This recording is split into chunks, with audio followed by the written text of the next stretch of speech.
Prayers. Almighty God, who in your infinite whom in your infinite wisdom and providential goodness have appointed the offices of leaders and parliament for the welfare of society and just government of humanity, we beseech you to look upon with your abundant favor these your servants, whom you have been pleased to call to performance of such important trusts in this land. Let your blessing descend upon them here assembled, and grant they may, as in your presence, treat and consider all matters that shall come under their deliberation in so just and faithful a manner as promote your honor and glory, and to advance the good of those whose interests you have committed their church. Amen.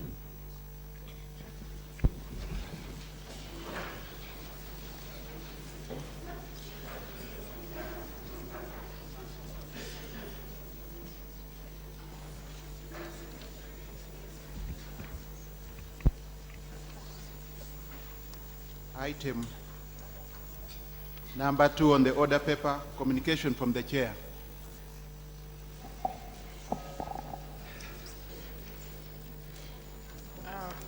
Honour members, when I adjourned the House to this day, we had planned to continue with our work as arranged by the Business Committee.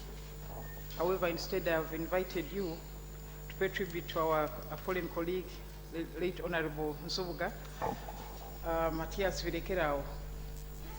As you have already been informed, this has not been a very good week for us. One of our colleagues, the Honourable Member for Kisoro Municipality, lost his wife. That's Honourable Viviesho, Sam Viviesho. His wife Vivian passed away on Sunday at Savia Hospital. As we sit now, she's being laid to rest at their home in Kisoro. I want us to pay our condolences to him. On behalf of Parliament, we will convey our condolences to him and the family, and pray that he gets the courage to withstand the loss. On another sad note, the Honourable Simeon Nsobuga, MP Kasanda South, also lost his brother, John Bosco Galiwango Musisi, was buried yesterday, Monday, 19th December 2016. I want to request that we observe a minute of silence in their honor.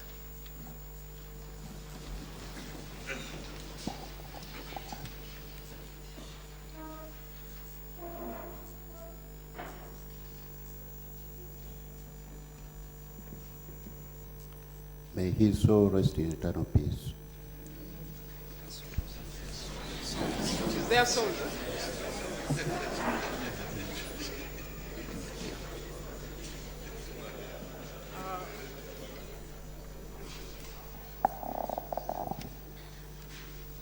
Now, honour members, as indicated, we have come to pay tribute to one of our colleagues. I wanted to introduce the members who are sitting in the VIP gallery. Many of them former MPs, Honourable Anthony Butere, Honourable Chris Mudola, Honourable Milton Muuma, Honourable Jacob Wangolo, Honourable Peter Muturuza, Honourable Beatrice Viencha, Honourable Asumani Kiyingi, Honourable Sarah Mwibaze, Honourable Tim Luanga Mutekanga, Honourable Mary Mujenyi, Honourable Sarah Lanyero, Honourable Dr. Twatwa Mutwalante, Honourable Joseph Wali Kudembe, Honourable Benson Obua Ogwal, Honourable Mariam Nalubega, Honourable Kisamba Mugerwa, Honourable Captain Babu, Honourable Manuel Dombo, Honourable Brenda Nabukenya, Honourable Huda Oleru.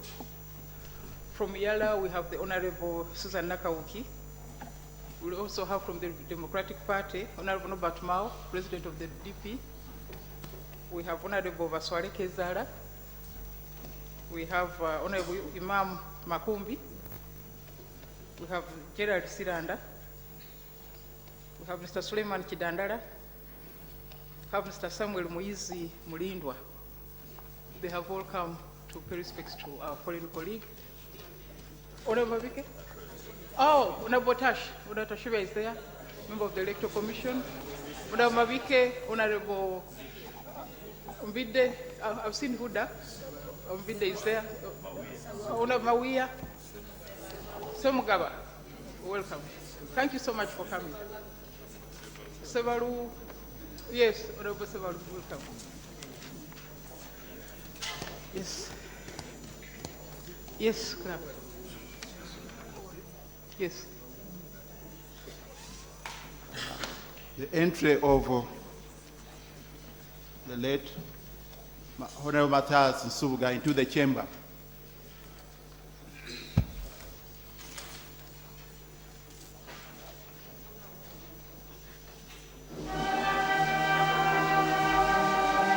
Stand up, honorable members.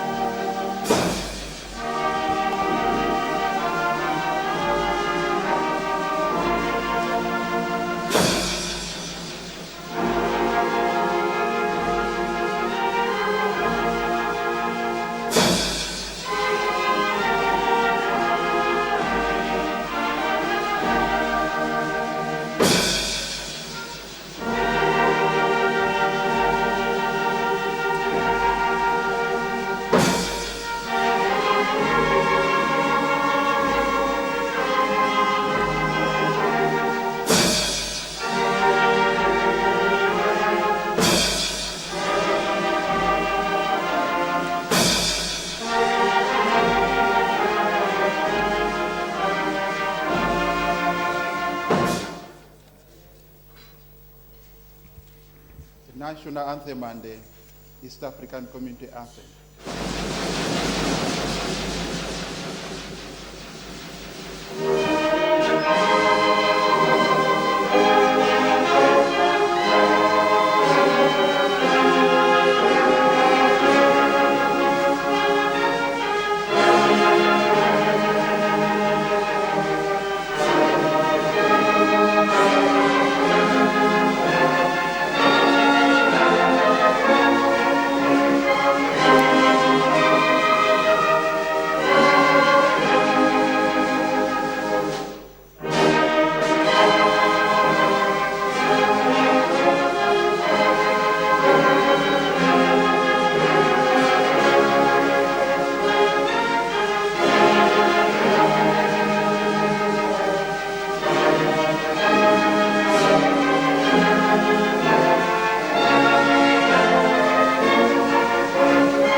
Honour members, before we lay the wreaths, again I want to welcome you to this special sitting. On behalf of the National Assembly, we offer our most sincere condolences to the family of late Honourable Nsubuga. For the members who are new, where Honourable Katuntu is sitting is where he used to sit. And he would walk in, you know, he had a way of walking as if he had springs in his feet. So he would walk in and sit there. He was a man who believed in dialogue. He believed a lot in issues of transparency. I think we shall really miss him. He believed in peacemaking. He was a bridge builder. He was building bridges. So we are really going to miss him, but want to thank him for his contribution. We have a message from the Parliamentarian Circle, signed by Honorable Jali Avintu. He was a member of the Parliamentary Circle since 2007. So they acknowledge his contribution and pray that his soul rest in peace, signed by Honorable Jali Avintu. Bunyoro Parliamentary Caucus has also sent in a message. So we remember during the debate on oil, he defended the strong desire for Bunyoro sub-region to get a high percentage of royalties. We cherish the values you held and promise to keep carrying the banner for the love of your country, fighting for the promotion of democracy in Uganda. They have put in a contribution of 600,000 Uganda shillings to assist the family in the burial arrangements. I think we can now go to the laying of the wreaths.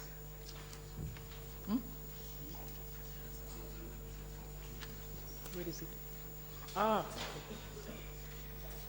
Honour members, as you know, we have an arrangement called the IPOD, the Inter-Party Organization for Democracy, and the Secretary General of the NRM Party has written a condolence message that he has been a patriot, a nationalist who cherished dialogue as a best way to resolve political contradictions and influence his political opponents. He did not believe in defiance as a means to conflict resolution. He was candid, forthright, and a tolerant politician, a trait which is increasingly getting more rare in Uganda today. He has been the chair of the IPOD, which in itself is a recognition of his political demeanor and acumen as a reconciliatory pillar and anchor not only within the Democratic Party, but also at the national level, where they state without contradiction that he stood tall to be counted as a peer champion of political dialogue. He blended the love for his family, the people of Bokoto South, whom represented here, with being a very good practicing Catholic, loved and feared God, served the church diligently. Testimonies abound from all generations and people of all walks of life of his kindness, friendliness, and generosity. He has also been a very loyal subject of His Majesty the Kabaka and the Kingdom of Uganda, to the extent that he has contributed the royalty lineage. Honorable Nsubuga's daughter is married to Prince Wasajja, the younger brother of the Kabaka of Uganda, and we also really offer our condolences. I think I'll eventually give the letter to the family, but they want to thank all the political parties, especially the Secretary Generals, for working him and advancing the cause of the common good of our country. And they thank the Prime Minister, Dr. Rugunda, National Chairman of the National Consultative Council, for working with and honoring Honorable Mathias Nsubuga with this official burial today. Thank you. If I get other messages, I'll let you know. Oh, the Uganda Parliamentary Caucus, now they have written in Uganda.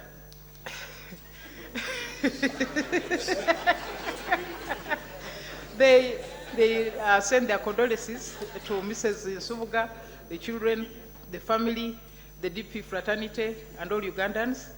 It's very, very sad. They ask that God rest his soul in eternal peace.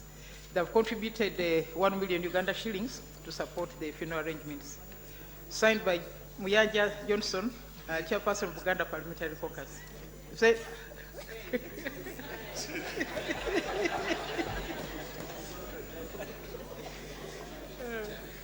Laying of wreaths by the dignitaries, to start with the Right Honorable Speaker.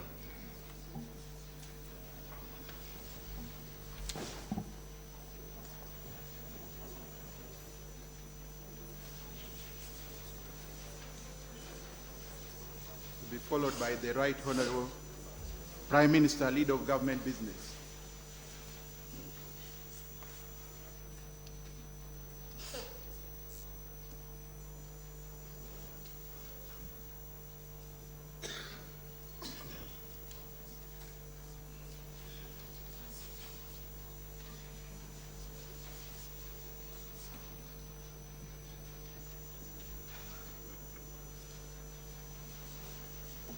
Be followed by the Leader of Opposition in Parliament.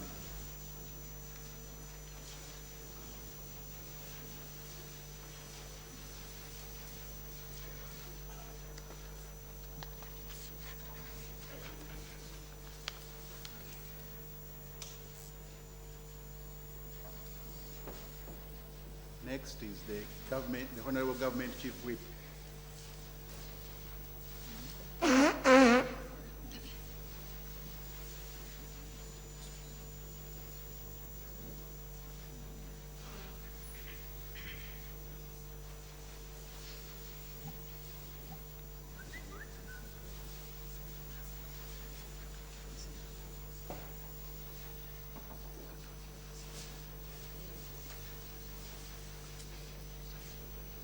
To be followed by the Minister for Kampala.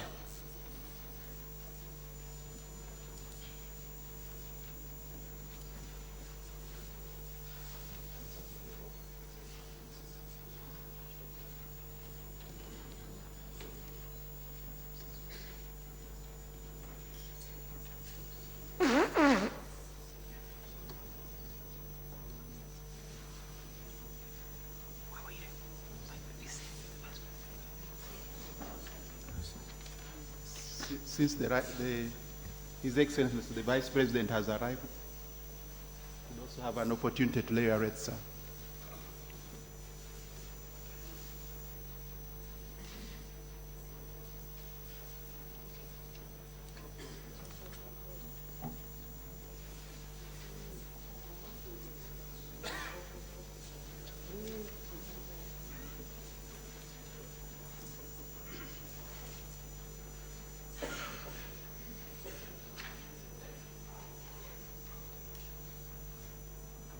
To be followed by the Chief Opposition Whip.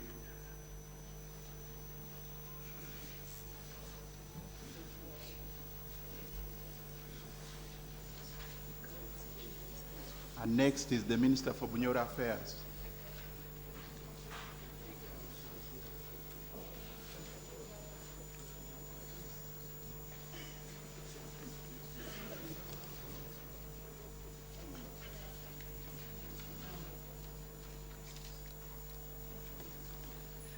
Then the Democratic Party Whip, to be followed by the Uganda People's Congress Whip.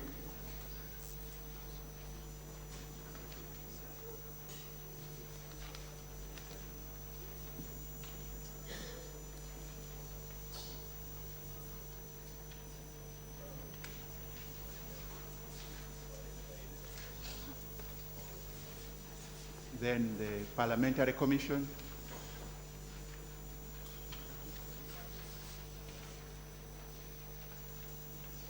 The East African Legislative Assembly.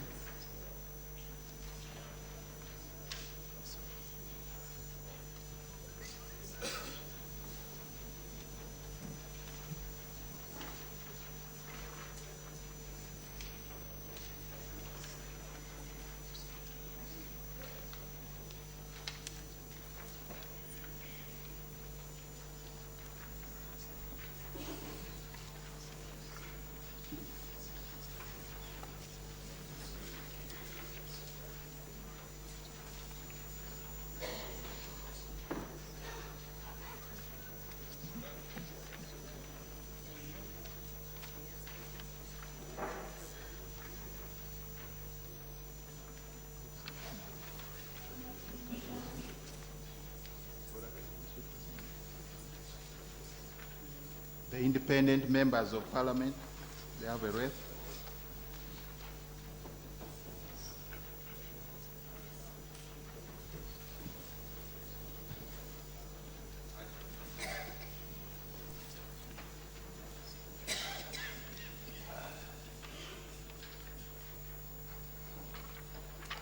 Honorable Nandala Mafabi, Secretary General of the Forum for Democratic Change.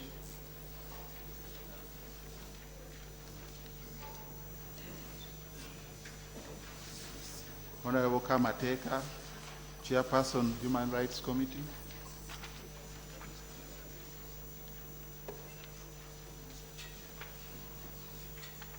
The Parliamentary Circle.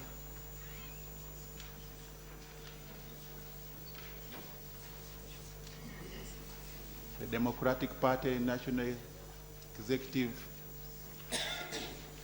Council.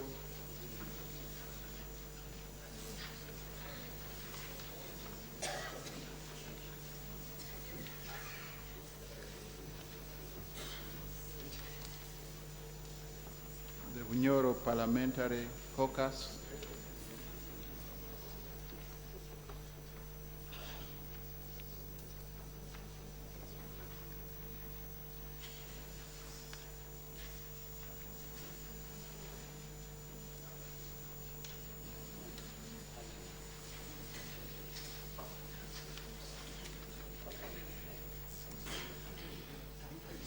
The Bugisu Parliamentary Caucus.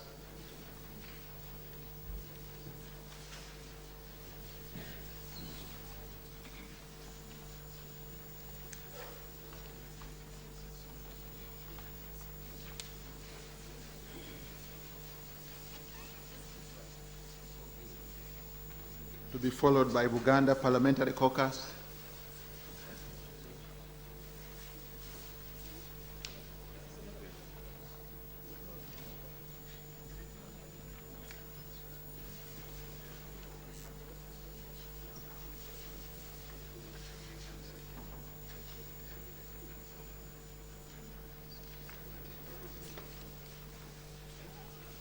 Next is Bushenyi Parliamentary Group.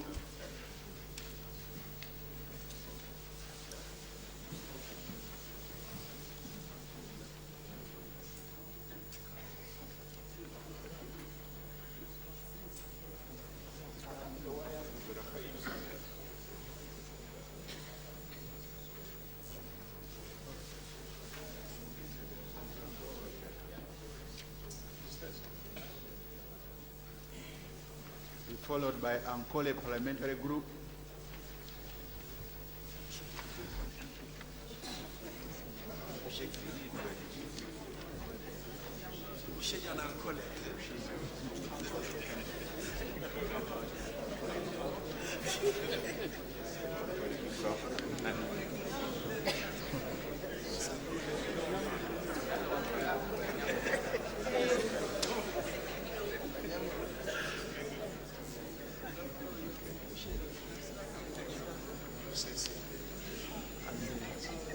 Actually, parliamentary group should be preparing.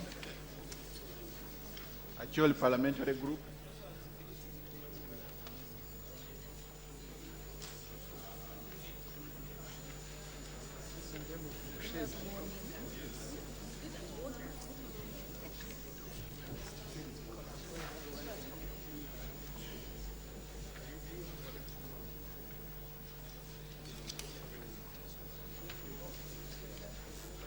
To be followed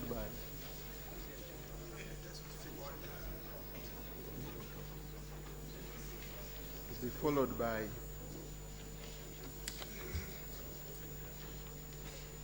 the Soga Parliamentary Group.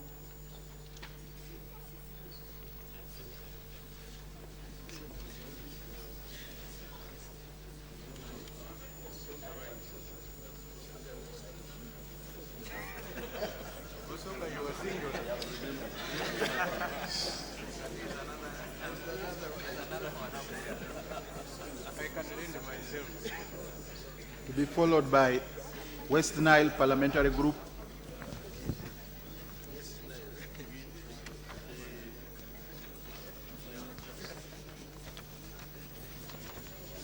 To be followed by the Uganda People's Defense Forces Caucus.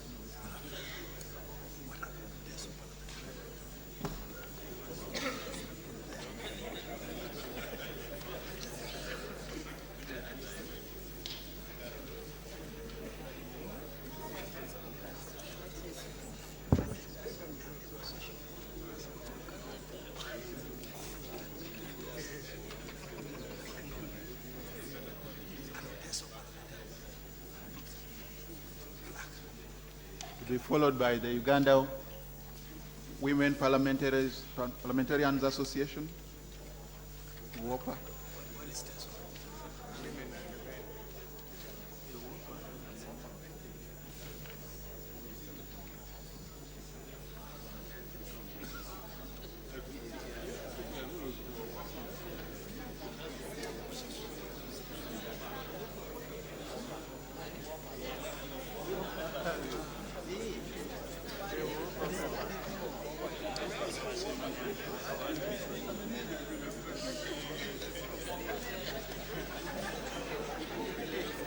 To be followed by Order, please. the Democratic Party Women's League,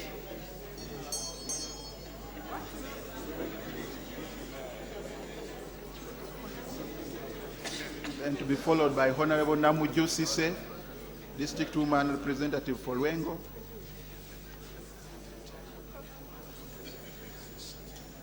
To be followed by Honorable Sophia Nalule, Member for People with Disabilities. We don't have it. We don't have it. Okay.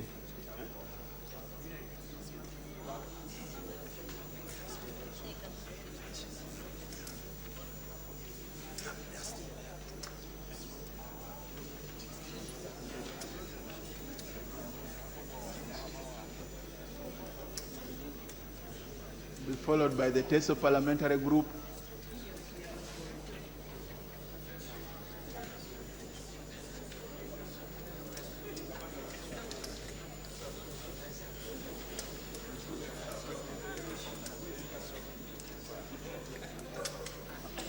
Honorable Sempala Kigoze Emmanuel should also be preparing.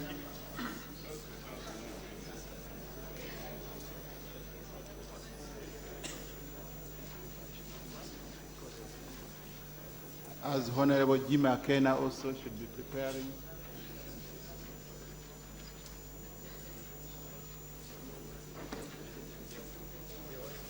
And then Honorable Azatom Aleru. Honorable Azatom Aleru.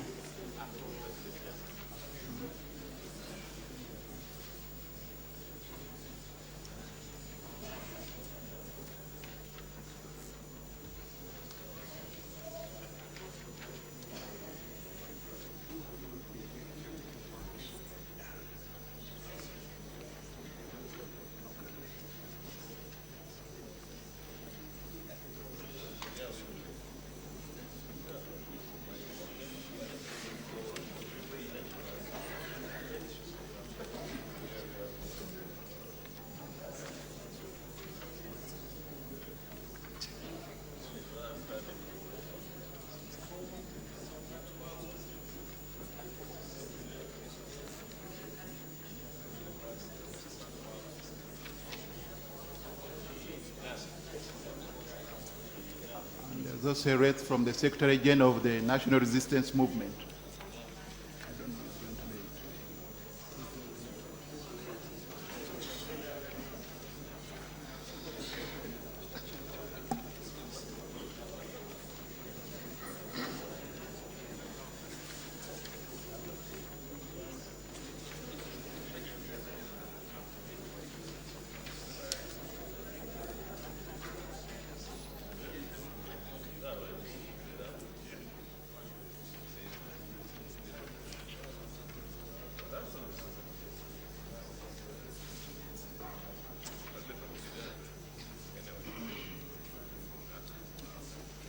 Next item is the motion for a resolution of Parliament to pay tribute to the late Honorable Matthias Subuga Bichireke Erao, former Member of Parliament for Bukoto South in Lwengo District. Right Honourable Prime Minister. To be followed by the Leader of Opposition and the Dean of the Independents.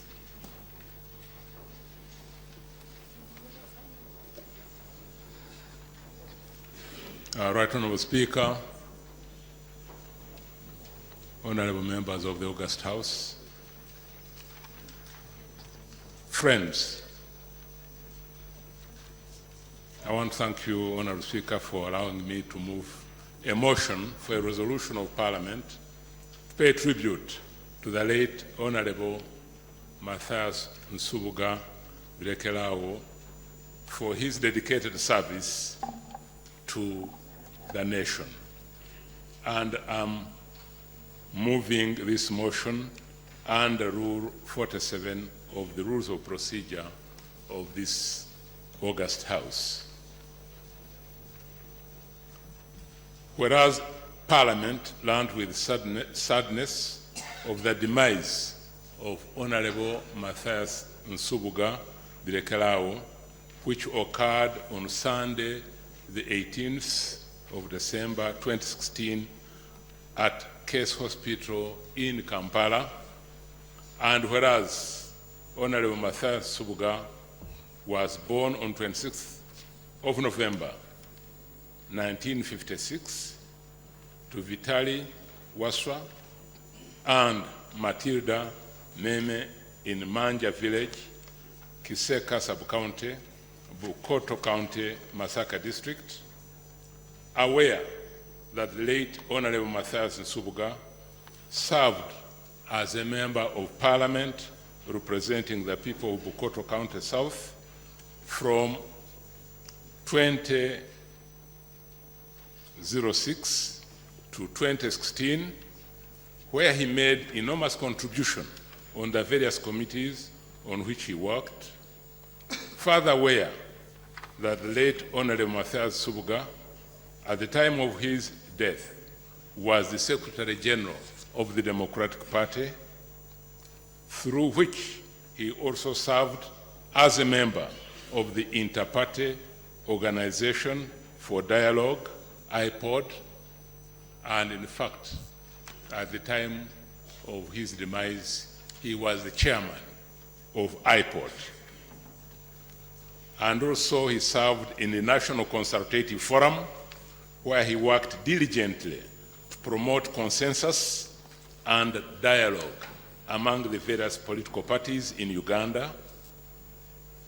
Cognizant that he also served Uganda in other various capacities, such as an accountant in the defunct Uganda Airlines, and rose to the senior positions responsible for Kenya, Ethiopia, and Somalia, satisfied that the late Honourable Mathias Nsubuga dedicated his life to the development of Uganda in his service to his country, and therefore deserves the recognition of this Parliament and the state.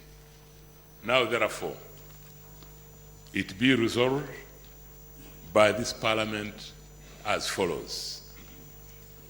1, that Parliament collectively conveys deep condolences to the bereaved family, relatives, friends, and the people of Uganda for the irreplaceable loss of a distinguished son of this country.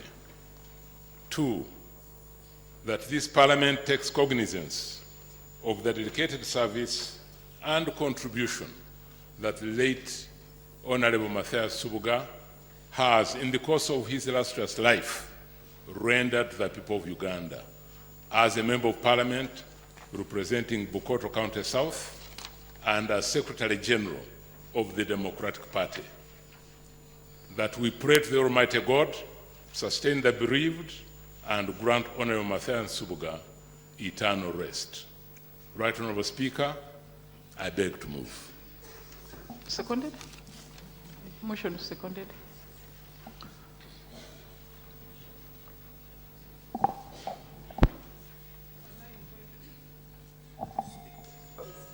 Can I invite him to speak to the motion? It has been seconded.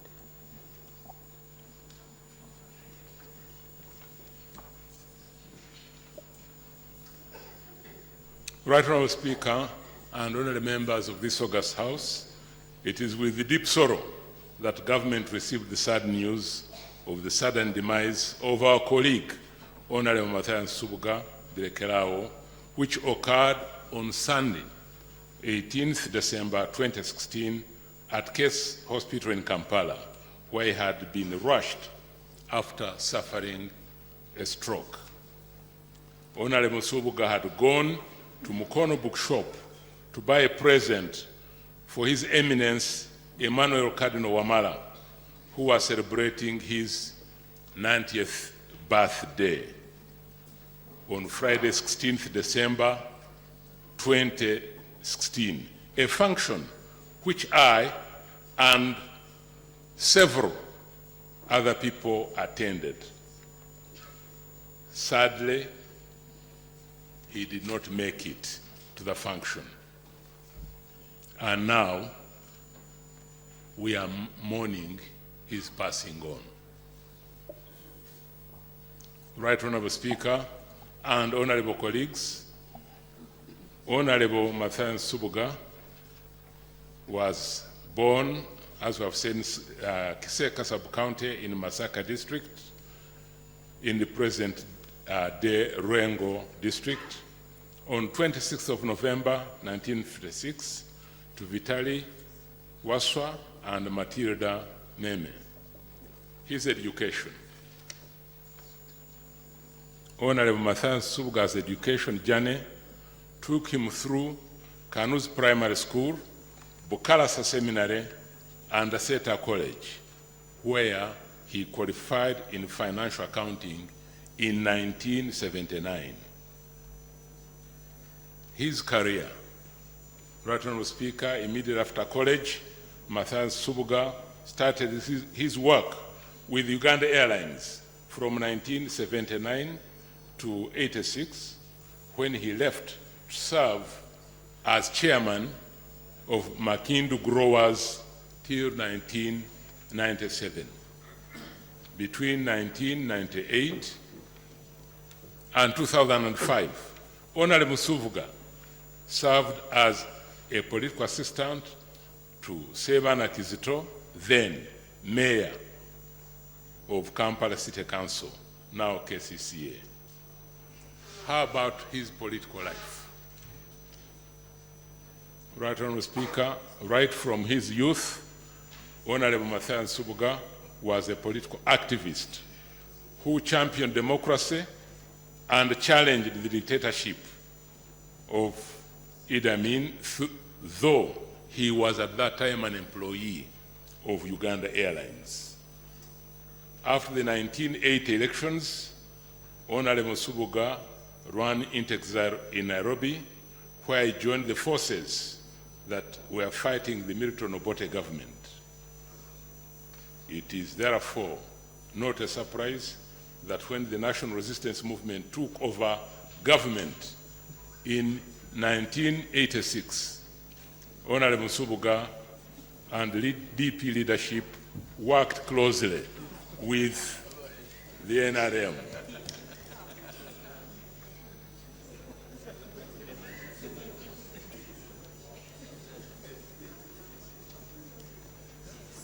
Right Honorable Speaker,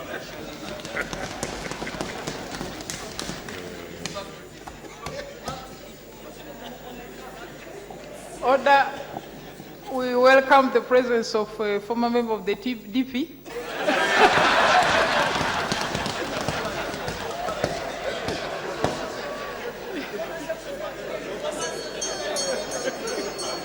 Order, Prime Minister. Right Honorable Speaker, I've worked very closely with Honorable Mathias Subuga in the Inter-Party Organization for Dialogue and the National Consultative Forum. In these platforms, Honorable Subuga was always regular and constructive in his contributions. He looked at Uganda as a whole and worked for a peaceful, prosperous, and united country. He was vibrant and passionate in his contributions in Parliament, and above all, he has been a friend to many. And Right Honorable Speaker, the fact that this House is full both within the House, and the gallery is clear testimony to that fact. Right Honorable Speaker, early this year, Honorable Nsubuga led a delegation of IPOD to meet President Yoweri Museveni, the NRM chairman. In that meeting, political parties agreed to work closely together to resolve national issues through dialogue and through building consensus. Early this year, Honorable Nsubuga and I met in Buchinda, Kabale, during the burial of Robert Chitaliko, formerly Secretary General of the Democratic Party. After the burial, Honorable Nsubuga and Honorable Issa Chikungwe visited me at my home in Bugonji in Kabale, where we had very fruitful discussions for the development of our country. Honorable Nsubuga was willing to go an extra mile to ensure that consensus is reached. He was willing to listen to people and work with all, irrespective of their political views or their political opinions. Right Honorable Speaker, Honorable Nsubuga served as a Member of Parliament representing Bukoto South from 2006 to 2016. He was a Democratic Party whip in this August House. Honorable Nsubuga has been a dedicated, hard-working, honest, and a dependable person. The cause of death. Honorable Speaker and colleagues, Honorable Nsubuga died on Sunday, 18th December 2016 at around 8 p.m. at Case Hospital after suffering a stroke. Right Honorable Speaker and colleagues, the late Nsubuga is survived by a widow, Mrs. Jennifer Nsubuga, and 8 children, 5 boys and 3 girls.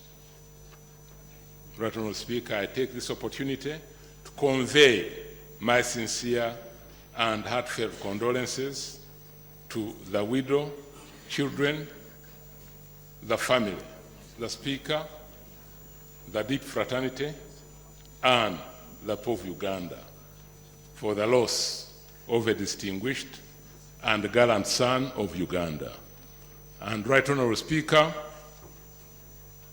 at its sitting yesterday in the Cabinet and the chairmanship of President Yoweri Museveni, the demise of our late brother Nsubuga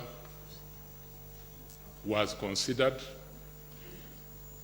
Cabinet gave him a 1 minute of silence in recognition of his contribution, and His Excellency President Yoweri Museveni directed that a special official funeral, the technical word is official funeral, be carried out in recognition of our brother's distinguished contribution to Uganda. May his soul rest in eternal peace. I thank you. Thank you very much, Prime Minister. One, I want to announce that the House will convene tomorrow at 10, but I also wanted to inform you about the members who are in the gallery. Honorable Emilio Tekat has joined us. Honorable Wambale has joined us. Honorable Akol has joined us. Now Brenda Nabukenya has also joined us. Leader of Opposition.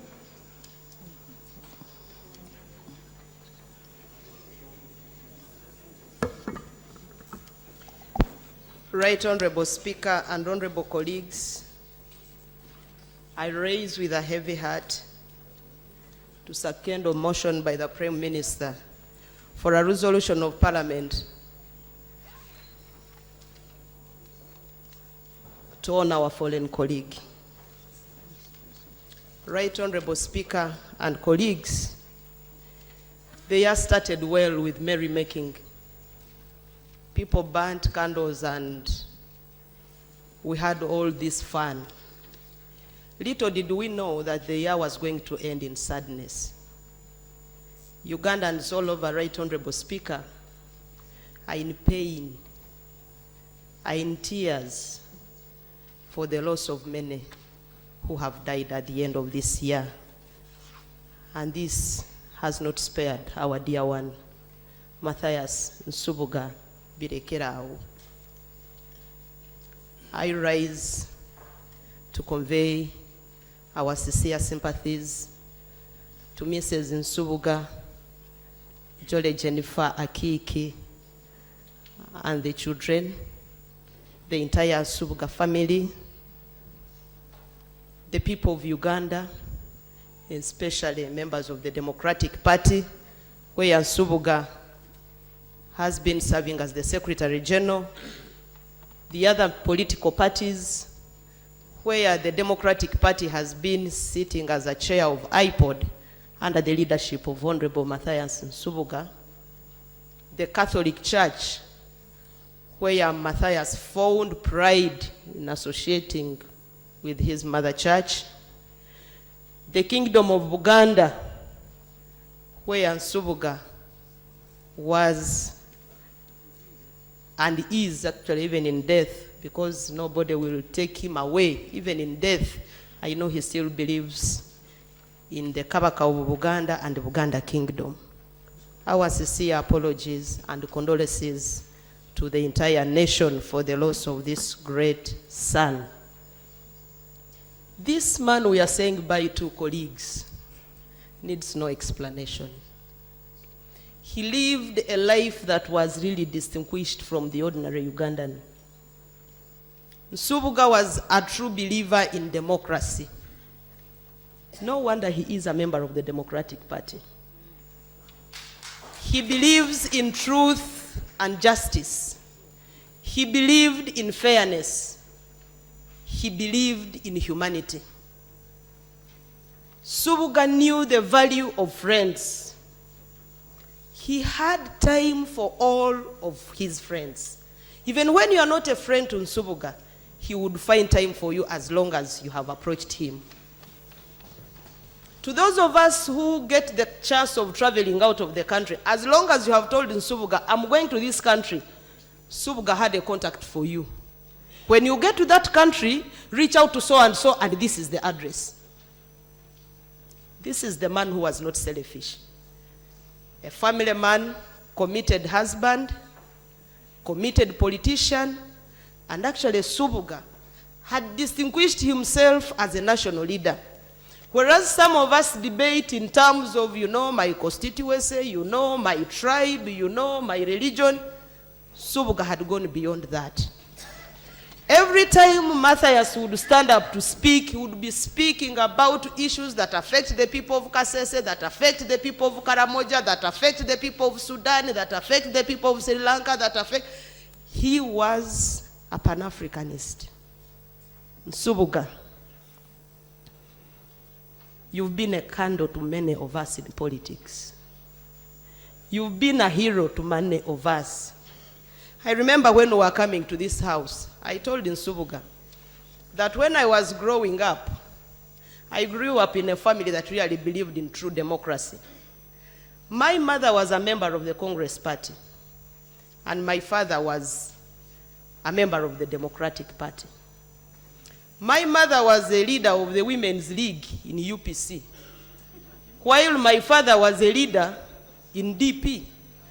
And never at any one time did I see them fight in the house, even when at that time, people of different political affiliations would not want to meet each other. When I told Nsubuga, he saluted me and said, hey, from today call me a Secretary General of your father. And I told him, you know what, Nsubuga, I couldn't look for any other party apart from a party that would unite my mother and my father. That is why I'm a member of the Forum for Democratic Change. And therefore, with Nsubuga, we really had so much to share. Every time I would find him, I would say, hey, the Secretary General of my father. I served with Nsubuga as the opposition chief whip, and he was the DP whip.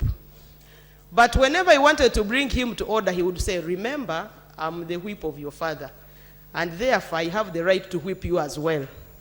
Then I would say, fine, my whip, the whip of my father, I salute you. This gentleman here, we share a birthday.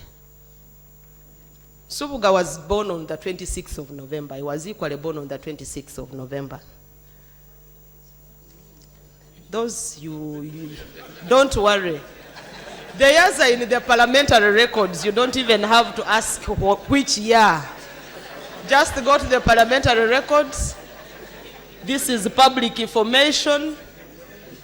All you have to know is that I will not say we share the same age. Colleagues, really Subuga believed in democracy. And like the Right Honorable Prime Minister has said, Mathias provided issues in this house that he believed if were handled properly, Uganda would toe a correct democratic path. He mentioned the issues to do with militarization of elections. This was one of his core issues. I still remember when Mathias stood here to say, can we know whether really the NRA, the National Resistance Movement, still owns the Uganda People's Defense Forces? Because as we speak, the ranks that are given to the army, we still have RA 001, that is Yoweri Kaguta Museveni. Then we have RA 002.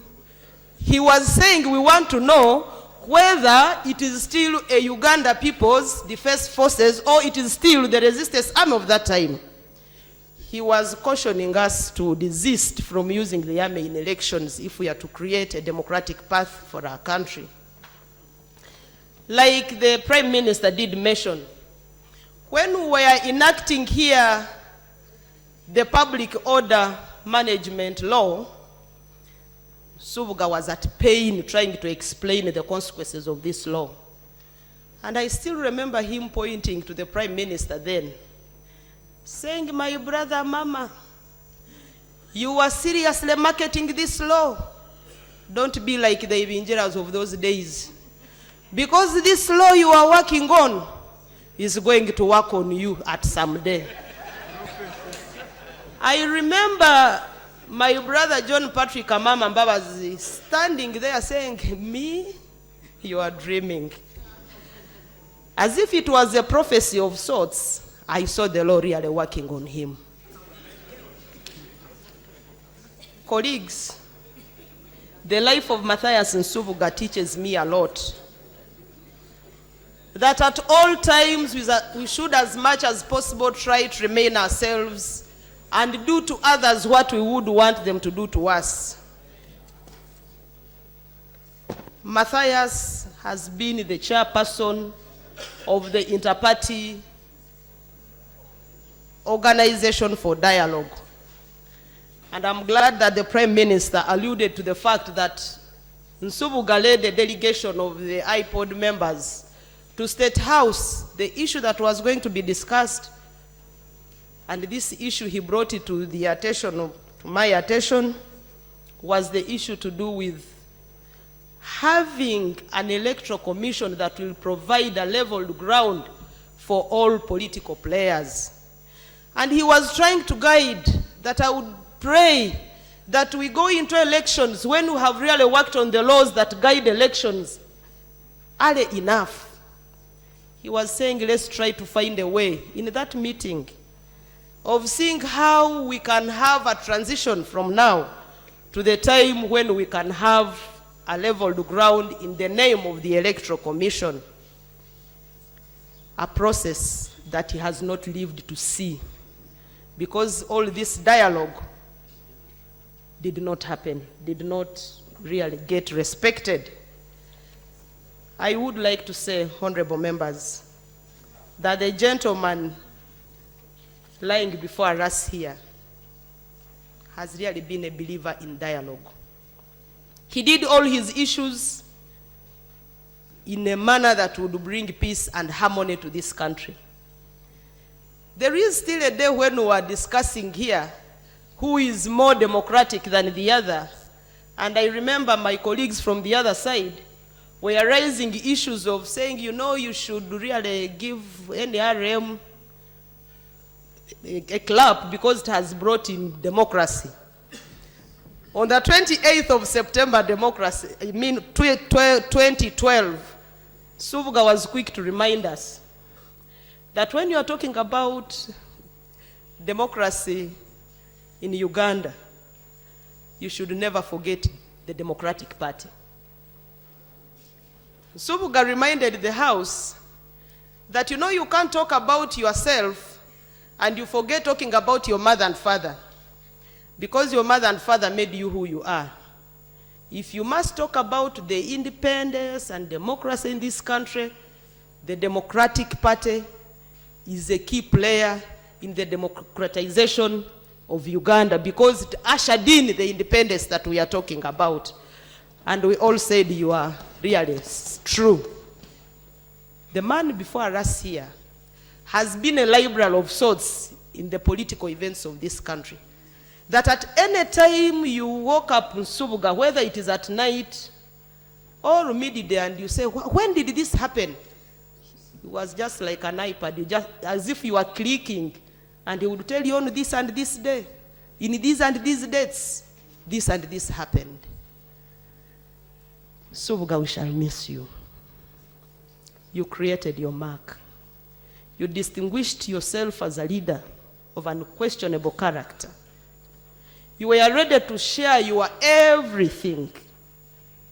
Even if you wanted a coin from Subuga, if he didn't have, he would even borrow on your behalf and give it to you, which many of us can't do. I said when we were saying goodbye to the Honorable Oketa, that people of such a caliber are taken advantage of. Many people find it easy to get to them to ask for help. And because he was always ready to help, Subuga has been a father to many. As we say bye to the Honorable Matia Subuga Birekerao, I would wish to request Right Honorable Speaker and Honorable colleagues that we really try to bring on board the issues that Subuga was advocating for.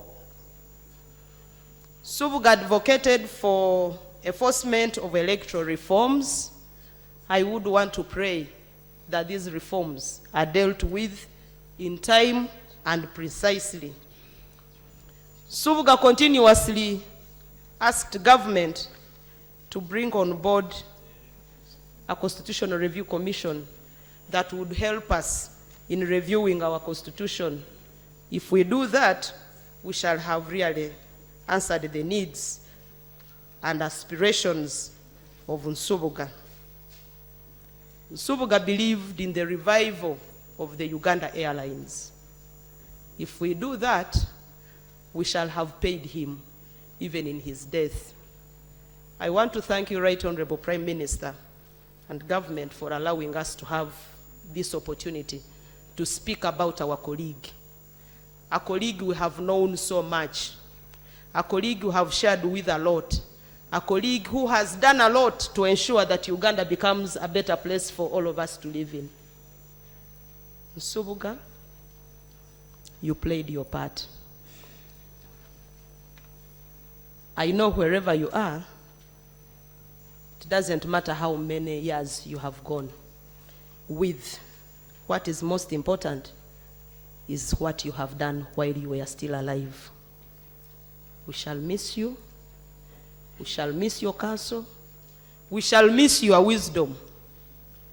May the Almighty God rest your soul in eternal peace. Thank you very much. As I invite Honorable Yanga, Honorable Subuga was a member of the Parliamentary Catholic Chaplaincy. They have sent a message of condolence and they will contribute 200,000 shillings. We also have a delegation from Kapeke Sub-County in Chivoga District. They have come to attend the tribute. I think they are sitting on this side, represented by Honorable Nanka Virwa, Government Chief Whip, and Honorable Dr. Kefa Kiwanuka. Honorable Varia Yanga.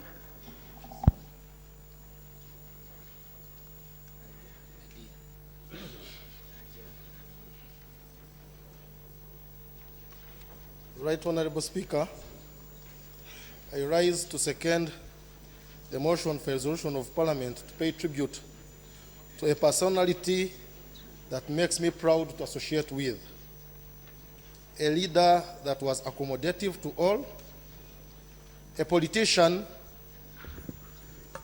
of amiable resolve, and a brother we freely run to for counsel, Honorable Matthias Nsubuga Birekeraho. Honorable members, not long we were eulogizing Honorable Fred Oketa, who died at 60 years.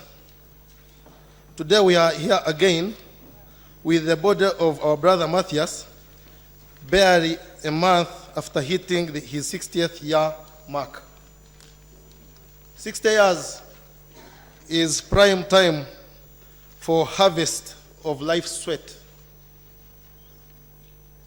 This has not been for Honorable Nsubuga. I join the multitudes of people here and beyond the borders who are grieving the unfortunate departure of Honorable Nsubuga. To the family, the Democratic Party, the Obga Kabaka Bwa Buganda, the people of Bukoto South and Gwengo as a whole, and to all who knew and associated with Honorable Matthias Nsubuga, kind accept my condolences. Right Honorable Speaker, Honorable Nsubuga was a certified accountant, as has been elaborately put. Honorable Nsubuga spoke on the floor of this House with the finality of a man well versed with figures and facts. His points remained crisp and pointed, and he never wavered from his submission, for facts spoke louder. His confidence on the floor, as well as in committees, was enviable. He was never afraid to share knowledge with those who cared to consult with him.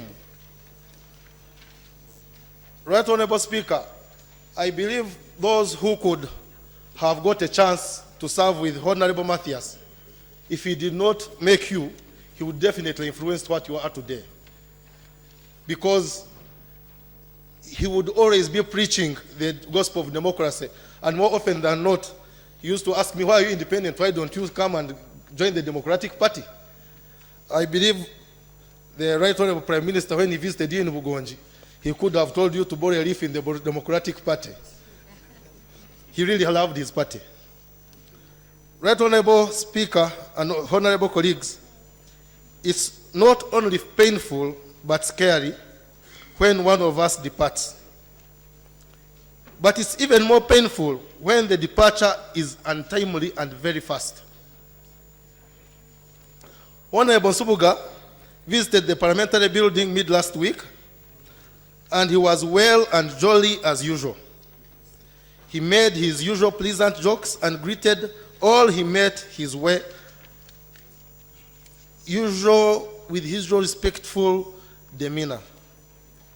The news, therefore, of him being rushed to hospital unconscious, and just in a few days he is pronounced dead, caught many of us off guard. Right Honorable Speaker, Honorable Nsubuga served this country both within and without her borders with diligence and unwavering commitment. Many Ugandans have wonderful experiences of his great personality and hospitality while he worked and lived in Kenya. This never stopped even when he returned to Uganda. His desire for democratic growth and service to country knew no borders of both party and faith. He stood out sometimes at the risk of being misunderstood as the face of reaching out to dialogue and consensus building where stalemate were eminent. Many often than not, honorable members, whenever there would be stalemate in the parliament, he would be the one to make sure we get the win-win situation. he would come on both sides of the house and make sure either side accepts what is coming out. Where a collective and official decision was made, Matthias never acted contrary, even when some voices almost sounding louder demanded so. He was a dependable leader and colleague who would tell you the same thing during the day and at night. He never associated with everybody. He associated with everybody, but not because of his affiliation, but the desire to forge a way forward. Right Honorable Speaker, this country has lost an icon of truth and a committed Democrat. We have lost a crusader for meaningful societal transformation, a humble and religious man, an astute politician, a loving and ever-fulfilling family man. Honorable Matthias Nsubuga, your time on earth has been cut short. The works of your hand have shone and now dimmed. Your legacy is glaringly visible from afar. Your ideals and values, espousing humility, commitment, assertiveness, bravery, professionalism, and love for humankind remain for those who value your time on earth and emulate and propagate. Fare thee well, my brother, comrade Matthias. Rest in peace. Right Honorable Speaker, I beg to move. Thank you. Thank you very much, the movers. And now that the movers have made their submissions, we shall go back to our speaking time of 3 minutes. I invite Honorable Muhanga to be followed by Honorable Anifa Kawoya.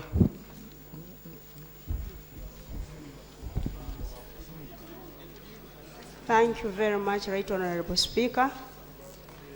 Right Honorable Speaker, I shall speak about Matthias Nsubuga in 2 ways. As my uncle and as a fellow politician. Honorable Matthias Nsubuga married my auntie, Auntie Jole, when we were young in the early 80s. And he has since joined our family and really been a pillar for us as a family. And if you find him with us, you may not know whether we were not born together. I remember when we came together to Parliament in the 8th Parliament, I always used to kneel down to greet him here in the lobbies. And he'd always say, please, Muwala wange, you are now a member of Parliament, you don't have to kneel for me. And so he gave me so much respect because we were colleagues. But as a politician, I remember Matthias, when his father-in-law died, my late grandfather, he used to tell me, please do not join political fights. Whenever you have a fight in politics, be calm, follow your line, be composed. Do not cause commotion for nothing. This world is not ending today. And indeed, when I saw him as the leader of IPOD, leading a delegation to State House to go and dialogue with the president, I saw a leader who was really exemplary, and I hope from now on we need to emulate Honorable Nsubuga. I have never seen him in a demonstration.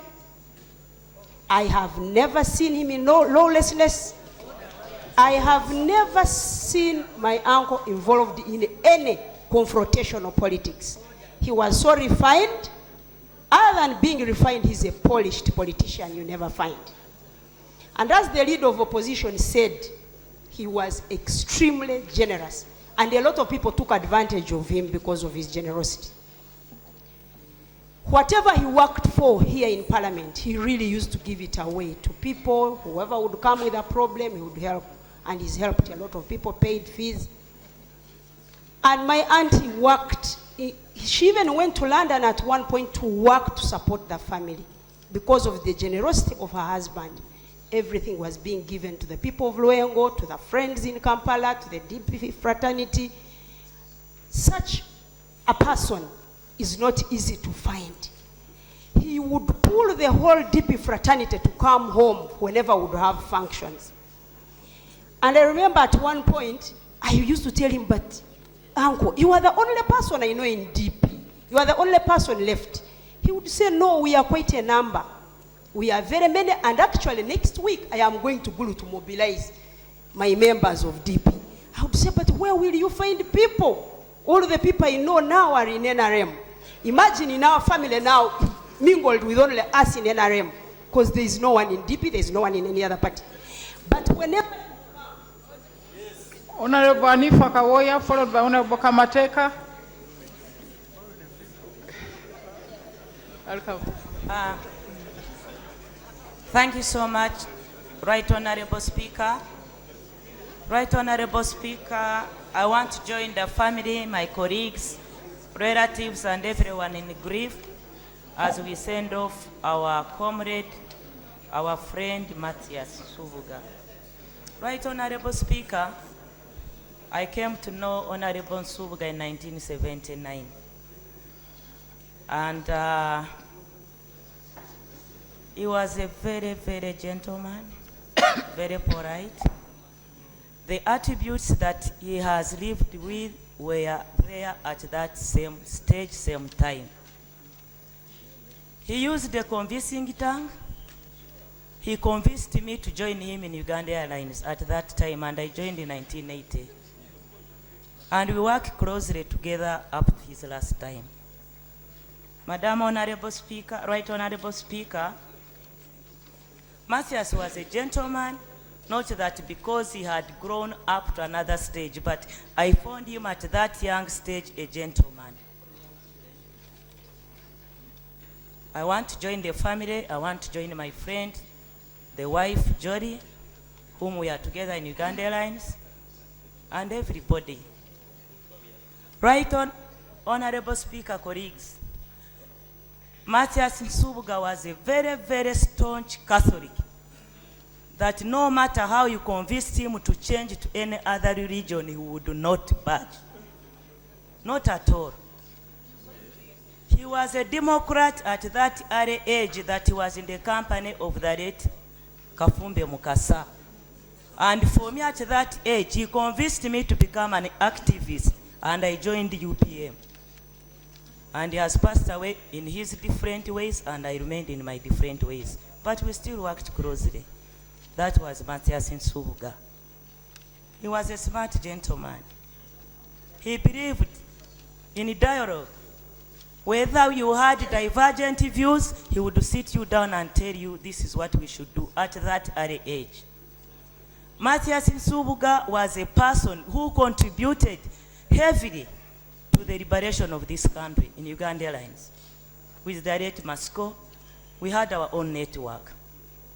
Some time back, he wondered and said, Anifa, when shall I get my own medal? And I was waiting because I had been trying to bring him over. He said, no matter what, you give me the medal, you don't give it to me, I believe in truth and justice. I shall remain in my Democratic Party. During the last elections, he came with Honorable Sewungu at our constituency. And we were having the election of the Maugora South elections. They came and they wanted to see whether they could talk to me and see how they could find how to support their own member of parliament who was standing. I was as hard as anything. Then he said, I didn't know, so you believe in truth and justice. Honorable Sewungu left my home. I had like 400 people in my house. They started convincing some of you. I went after them. They left us, and that was him.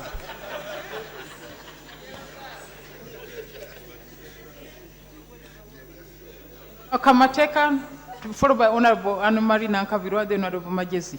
I've seen you. Thank you, Right Honorable Speaker. I rise to support the motion and to pay tribute to an avid human rights and people's rights defender. Honorable Matthias worked tirelessly and engaged tirelessly in advocating for the good governance and well-being of the people of Uganda. And he did this in humility, in a friendly manner, and always with a smile. I do agree with those who say that he believed in dialogue. If you said anything on the floor of this parliament or in any other meeting that he did not agree with, he would make sure that he look you out and sit you down and talk to you. Of course, in the hope that he will win you over to his side and you will see it his way. He was a lover of peace. Honorable Matthias was indeed committed to his party, but at the same time, he was all-embracing because he worked for the good of everyone. He was a man of integrity and would not be swayed from that which he believed in. And I think as Ugandans, we have really lost a lot. I would like to say to the family though, first before I go to the family, to say that we should emulate the character and work methods of Honorable Matthias, because he leaves a lot for us to copy from. To the family, I would say let us not mourn as those who mourn without hope. He was committed to the service of his God, and we know that the God who gave him to you will surely strengthen you and support you and see you through. So much has been said about Honorable Nsubuga. He leaves giant footsteps for us to follow. But in everything, we should make sure that we work for the good of others and also work for peace. May his soul rest in eternal peace. Anne-Marie Nankabirwa Majesi Jalia, Amoding, Mbabali, then I'll come this side a bit and come back here. Yes, please. I need to balance the debate. Thank you, the right. I've written your name. I've written your name. I also would like to join colleagues to pay tribute to the late Honorable Matthias Nsubuga. He had virtues that are rare in many of us. Patience, dialogue, friendship, to mention a few, but many. I first remembered him during the by-election from Koto constituency. The Buganda caucus members, because of the friendship, the character of the Honorable Matthias Nsubuga, could not take a decision based on our parties. At the end of the day, he had to win the by-election because of his virtues. I strongly remember him during the death of my late father, the late Prosper Sentam Kabanda. My father was a very strong activist in DP up to the time of his death. But I remember the dialogue and the virtues of the Honorable Nsubuga. He called on me at our home and he said, I know you support the other party, but you must make sure that you don't sit on the legacy of your father. I heard his words. And indeed, he represented his party at the burial of my father. Only that since then, just like he has always been telling the Honorable Winnie, he has always been mentoring and counseling me as the Secretary General of my father. That even whenever I behaved in a way he thought was not well, he always looked for me. He always said that yes, you belong to the movement, but the movement has been nurtured by the Democratic Party. Those have been his words. Take it or leave it. Take it or leave it. In Uganda, majority of the politicians have been in the Democratic Party, our parents. The last time I was with the Honorable Matthias was on the 26th of September at the Serena Conference Center. When he had come to receive his medal. I was seated with him and his son, and I can rightly see the son over there. Condolences to the family. But what I remember, as it has been said, he has been a library of the political events of the country. He indeed showed his gratitude towards the Speaker of Parliament, who organized that function of recognizing the members of Parliament since independence to then. And he was very proud to get his medal. What I remember, whenever they read a former parliamentarian, he was always telling us we were with him. We worked with this. We were in exile with this one. He was a real library. The Right Honorable Speaker, I can speak until morning. But what I can say, that let the Almighty Lord rest his soul. Honorable Falma Jesse, Honorable Jalia, Honorable Amoding, Babali, Kamia, Ukurut, then I cross. I've got your names, don't worry, I've got your names. Thank you very much, Madam Speaker. Madam Speaker, I bring condolences to the family, to the Democratic Party, and to the nation from the people of Igara West constituency of Shane. We mourn with you, we are sad with you, your loss is our loss. Madam Speaker, last night, I watched a television interview of His Excellency Paul Kagame. And somebody asked him, if you were to give a piece of advice to the young people, what would you say? And the President of Rwanda said, we are different, but we must focus on our common aspirations.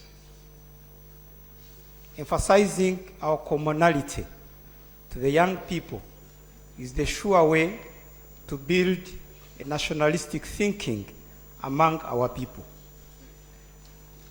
If the children of the late Nsubuga were to meet me and ask, as somebody who sat with him in the 9th Parliament, what do you remember about our dad? To me, he was a national leader who minimized our differences and expounded on our common identity. And we owe this to him. I look at the coffin here, I look at the name Birekerao. Birekerao can mean leave them there. But also, if you put it in Onyankore, Birekerao, it's actually telling you to stop there. It's actually an order to stop the negativities. And as a Democrat, a lover of peace, a bridge builder, I'm sure where he is now, to those who believe in violence as a method of resolving even the slightest differences, he is telling you, Birekerao. As, an astute accountant, a manager, a secretary general who has held one of the oldest parties together, I'm sure where he is, to those who are selfish, looking at amassing their own personal wealth at the expense of this nation, I'm sure he's there telling you, Birekerao. Yes. As a person who, you look at him as a nationalist, somebody who believed, because much as he was a leader in the opposition, yes, he would criticize the government and keep the government on its toes, but he was quick to give credit where it was due. To me, he was a nationalist looking at us as Ugandans. He represented a constituency, but you listen to his articulation on the floor, he was talking as a Ugandan, as a national leader. So to those who are promoting sectarianism, trying to divide the people of this country along unprincipled lines, I'm sure he's telling you, Birekerao.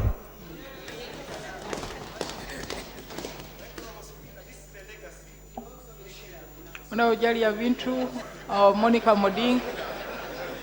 Jalia first, Monica, then we'll go to Mbabali, then Kamia Okurut, then I go this side. Honorable Jalia. Thank you very much, Madam Speaker.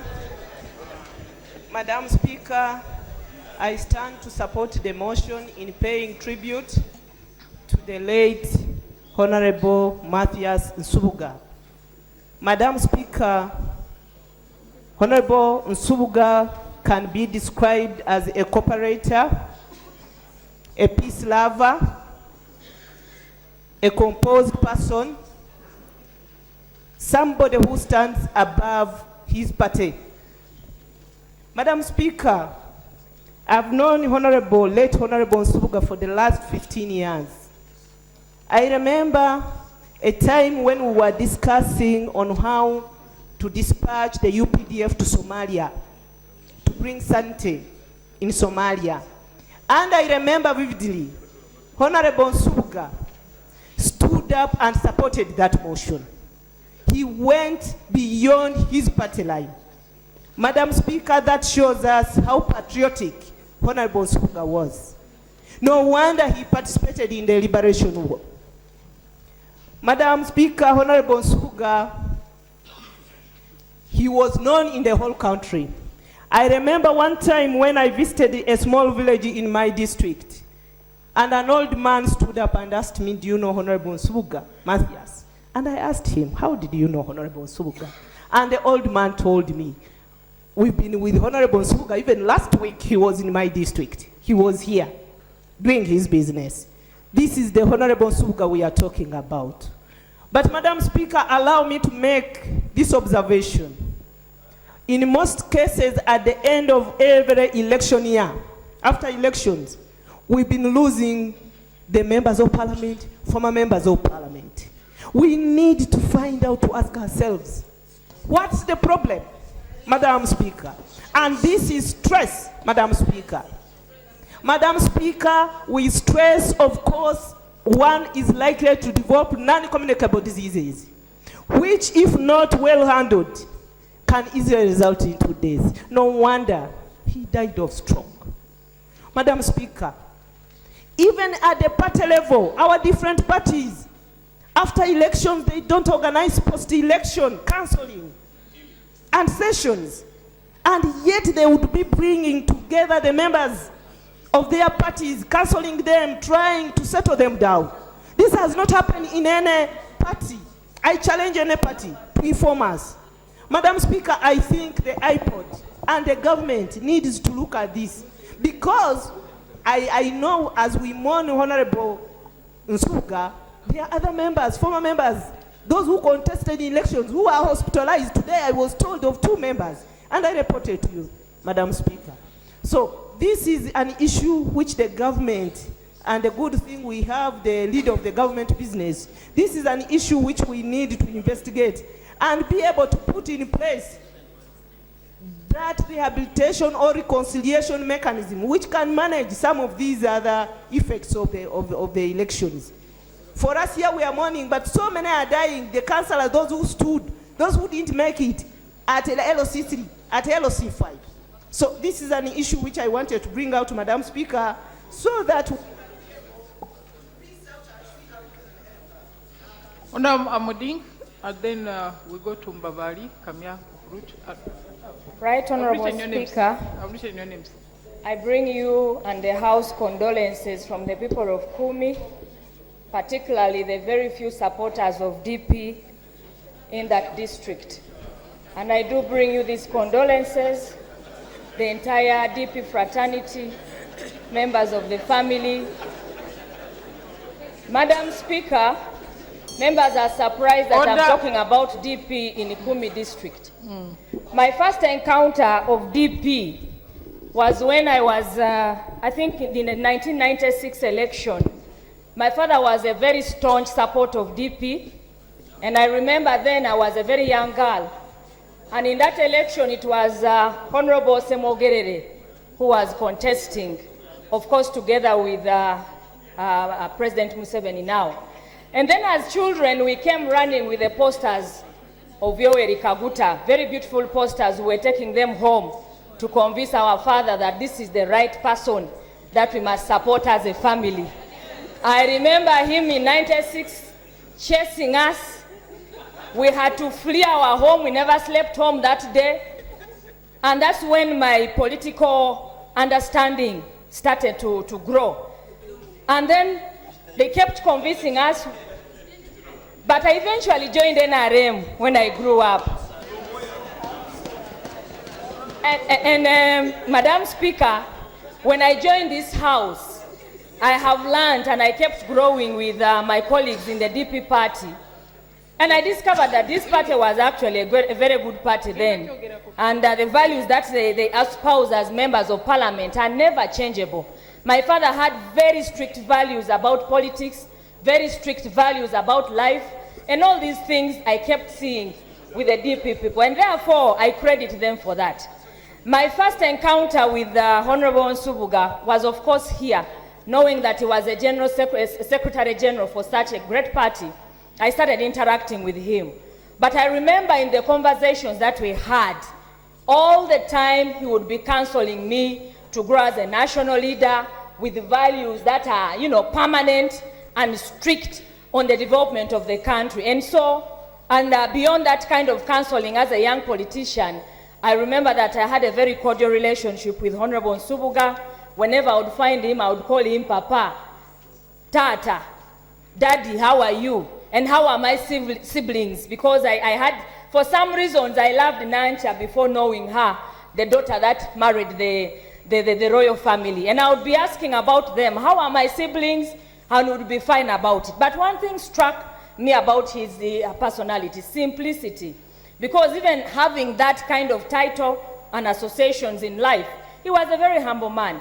And for me, at my level then, when he would talk to me and counsel me, I thought this was a very humble man who reached out to every person at my position then, a very young politician, and maybe I could call myself little known. And so the man that we are mourning, Madam Speaker, is a very important man in my life, but also to this country. I can describe him as a patriot because the values that he stood for Uganda. He was a very committed servant to humanity because when you would invite him, call him for an activity, he would be there. And he was so committed, not only on DP issues, but the country concerns. Honorable Mbabali, then Honorable Kamia Kurut. Thank you, Madam Speaker. And dear colleagues, today is a sad day for me because I'm the Member of Parliament for Bukoto South. And today is a very sad moment now as we talk today for the family of Honorable Mathias Nsubuga, who has been my long-time friend since 1977. We have gone through thick and thin. When he was in Uganda Airlines, we transacted. He found me in Kenya, we transacted. Eventually found me in England, London, we transacted. Then eventually we found ourselves in one constituency, Bukoto South, and we transacted. You can wonder why at times we had to come at competition to each other. Mathias was a friendly dialogue force. We could have friendly dialogues over politics because we knew each other very well. Was a friendly opponent. Mathias will be missed by his family. He was a family man. Mathias was balanced as a human being. Was never biased on any issue. came 2012, when I was thrown out of parliament, Matthias came to me, look here, Mbabali, I'm not the one persecuting you. Those are your own political detractors. And I told him, go ahead. That's when he ended up here, second term. We never hated each other. Much as he has a son who's a lawyer, but he goes to my daughter for legal opinions. That's how we've been living. We never had any difference between two of us. Even the High Court case, when it came out, he told me, Babari, don't worry, the fees, I'll collect them when I need them. I only paid recently. That's Matthias. Matthias will be missed by Rengo as a district, Bokoto South, Uganda, and Africa. He was a true Ugandan, a patriotic. Whatever was done in Nairobi was not his, was Uganda's patriotic movement. Whatever was done in Nairobi, it was not his personal, it was for Uganda. Therefore, I painfully stand here to give tributes to my longtime friend, who is a good leader and is gone. May his soul rest in eternal peace. As I invite Honorable Kamya, let's recognize a delegation from Kapchora district. They've come to attend the tribute. I don't know where they are seated. They're presented by Honorable Cheborion and Honorable Chekamondo. You're welcome, Honorable Thank Kamya. you, Then Right Honorable Speaker, the family of the late Honorable Matian Sobuga, the DP fraternity, led by Honorable Norbert Mao, my heart deeply goes out to you. I join mourners to celebrate the life of Honorable Matian Sobuga and to mourn his death. Many things have been said of Honorable Sobuga. He had great attributes and endowments. They have been said during his life, and they're being said now after his life. Many people have got attributes, but what I want to talk about are the choices that we make with our attributes. That is what makes Matia Nsobuga different. Like many people, he had a mouth, but the words that came out of his mouth were strong, firm, clear, intelligent, and measured. He also had a temper like other people, but his choice was to control it. He also he could get angry like all of us, but he controlled the anger. He also had free time on Sunday, like many people, but he chose to use his free time to go to church and to participate in church activities. He had money.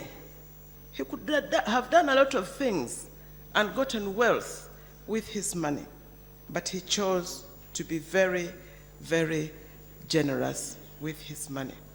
He was a politician like many of us, and just like we have heard from Honorable Mbabali, he chose to be friendly with all his political competitors. When God created man, he gave all of us attributes. He gave all of us attributes.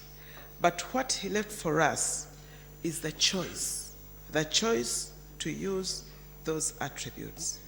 I want to thank God that Honorable Matian Sobuga chose to use his attributes in a way that makes him stand out from many people. I remember back in the day when we were in TDA, many of you remember TDA, the choice came down to who had more support than the other. Is it Dr. Besigye? Is it Honorable Mbabazi?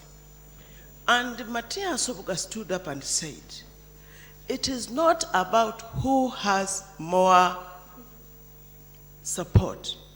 Because many of us know that Dr. Besigye probably has more support.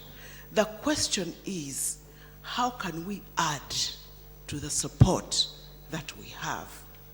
And the choice was, most likely, the supporters of Dr. Besigye may not will most likely support Honorable Mbabazi if Dr. Besigye leaves them there. But the supporters of Honorable Mbabazi, who are most likely NRM, might find it a little difficult to support Besigye. So the choice is, how can we add to the votes to the support of Dr. Besigye? That is why he chose to support Mr. Honorable Mbabazi. To me, I saw a very clear-headed mind, a very clear-headed mind. And for that reason, I respect Matias Nsubuga, a man I have known for a very, very long time. I stand here, Madam Speaker, to pay tribute to the late Matthias Nsubuga for the choices we made with the attributes that God gave him. And so, I support the motion on the floor. Inna lillahi wa inna illahi wa raji'un. Thank you very much. Thank you, Honorable Kurut, then Honorable Franca Namboze. I've written your names. Right, Honorable Speaker. Yeah.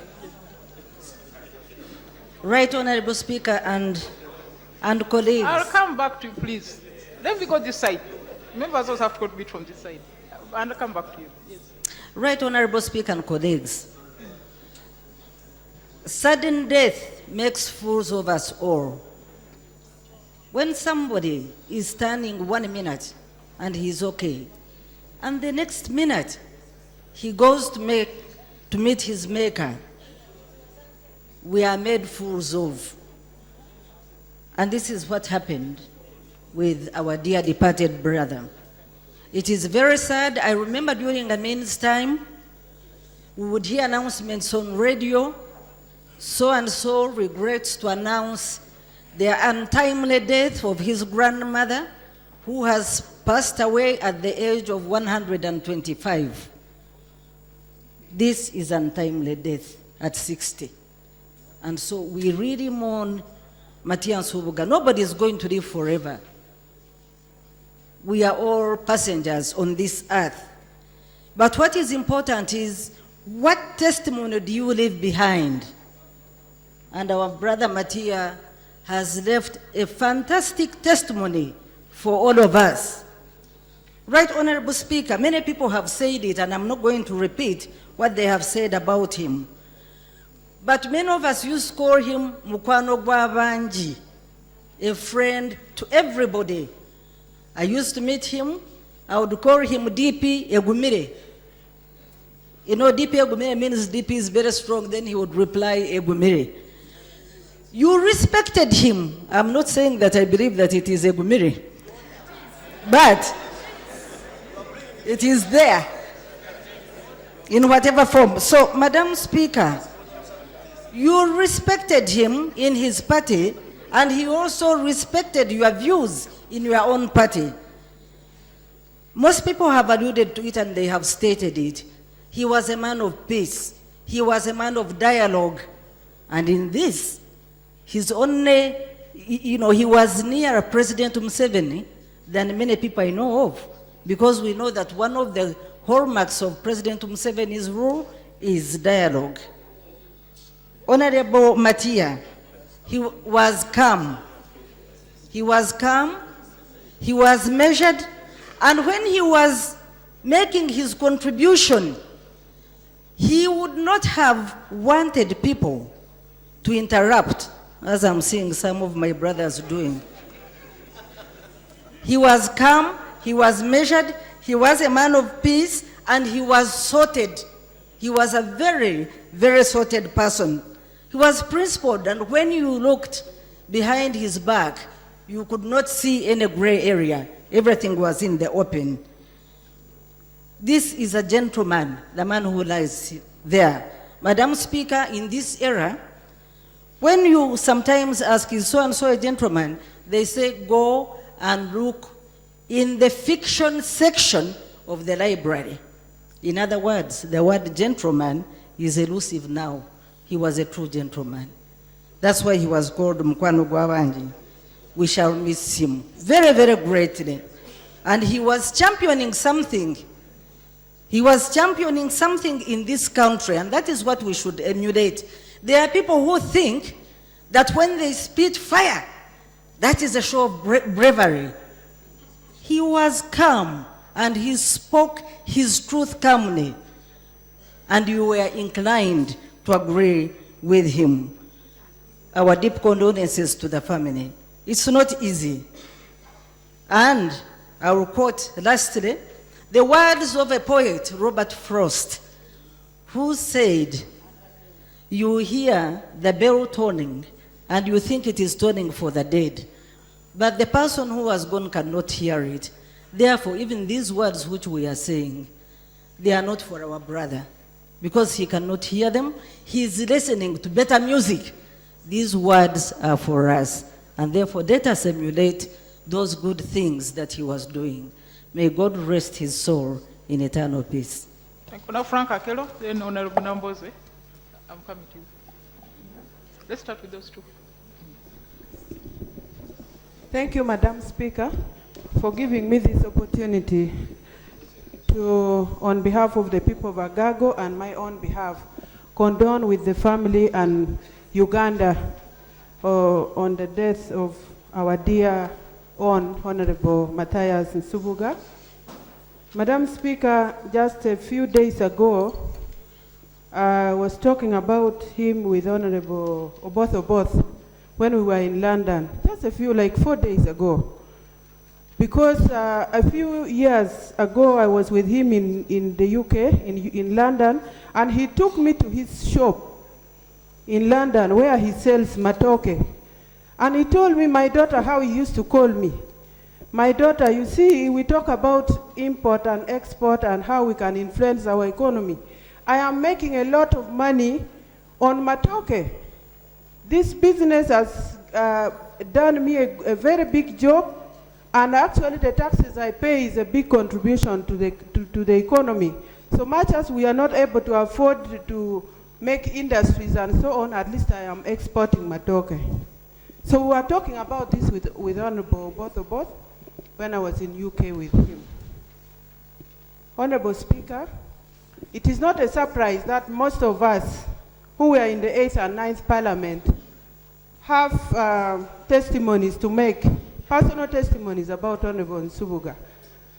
He personally used to call me my daughter, and I used to call him Dad. And it's because, Madam Speaker, in 2007, when I lost my late mother, when I was just a year old in Parliament, Honorable Nsubuga took time and came over to my house.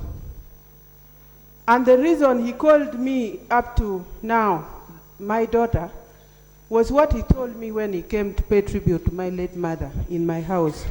He said, my daughter, you see, your late mother was my very good friend. When I was a young Democrat, we used to come and campaign. And your mother, being one of our very big, serious mobilizers, she used to cook for us. And she used to sing for us some song, which I want to try to sing to you. Maybe if you also know, you will help me to sing. So I want to also remember him by singing this song, Madam Speaker, which he used to sing. Madam Speaker, it was a DP song that Paulo se mogerere and ayela telawa DP uloyo obore miaro kichokitong.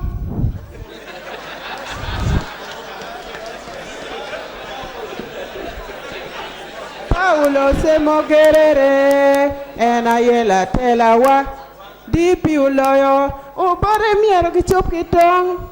Meaning that Paulo Semogerere is our leader and is a strong nationalist, is a strong leader. DP is the winning party and is the only party. Obore must be spared. So that one was that Obote must be spared. So that was Order, please. Madam Speaker, if I could be allowed to explain. Order. You know, I'm not sure what it actually meant, but according to my late mother, she was a very strong supporter of DP. Honorable Nambose. Honourable members, there's a delegation from Mukono municipality. They have come to pay tribute to Honourable Nsubuga, represented by Honourable Kusasira and Honourable Nambose. They're somewhere in the house here. After that, Sewungu, Kabanda. And then I come that side. I've got your names. Yes, I've got. Thank you, Madam Speaker. Madam Speaker, last Friday in the afternoon, I missed a telephone call. And in night, I wanted to return the call, but the person I called did not pick, and that was Honorable Nsubuga. And it was then, while I was trying to find out why he wasn't picking my call, that I learned that he was in hospital and in coma for that matter. Madam Speaker, people should imagine the pain we have to bear as DP. Losing our Secretary General exactly 1 year after we lost our deputy woman leader, Honorable Susan Namaganda. It was exactly the same period, like today. And it is so sad for us in DP. Because anyway, we are not so many. I've been listening to you, and you have all been saying that DP was the party your fathers supported. And this might be the problem of this country. Children who abandon their fathers' dreams.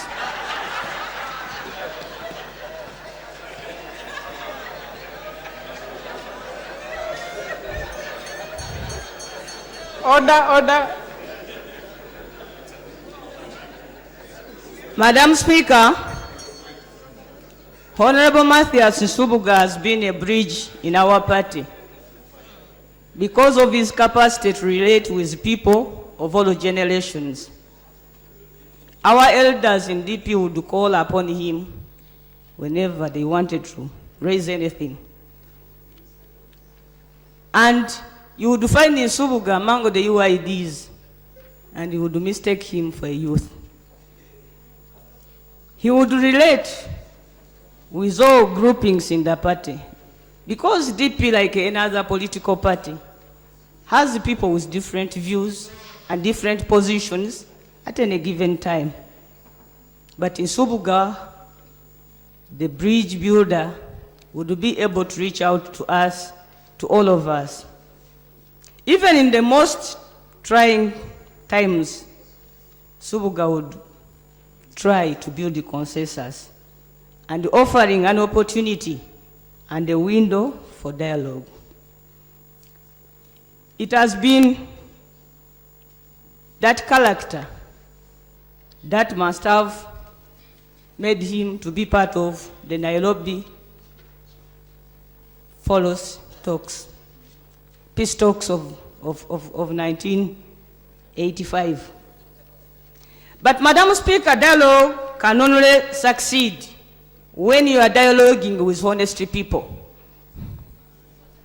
We should remember that the last attempt Honorable Nsubuga made to dialogue with His Excellency, they were talking about the composition of the Electoral Commission.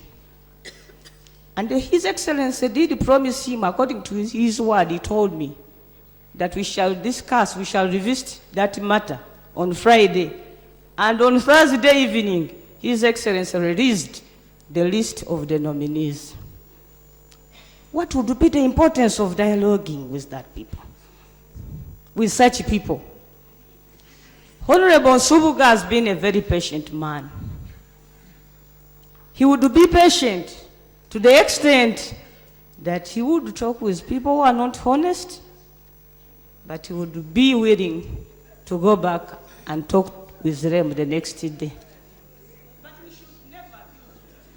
Honorable Saungu, then Kabanda, then Kakoza, Mukitale. Yes, no mind, I've seen you. Yeah, thank you. Thank you, Madam Speaker.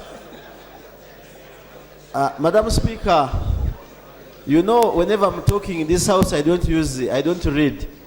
And because I'm the DP whip, the DP party gave me a message to read.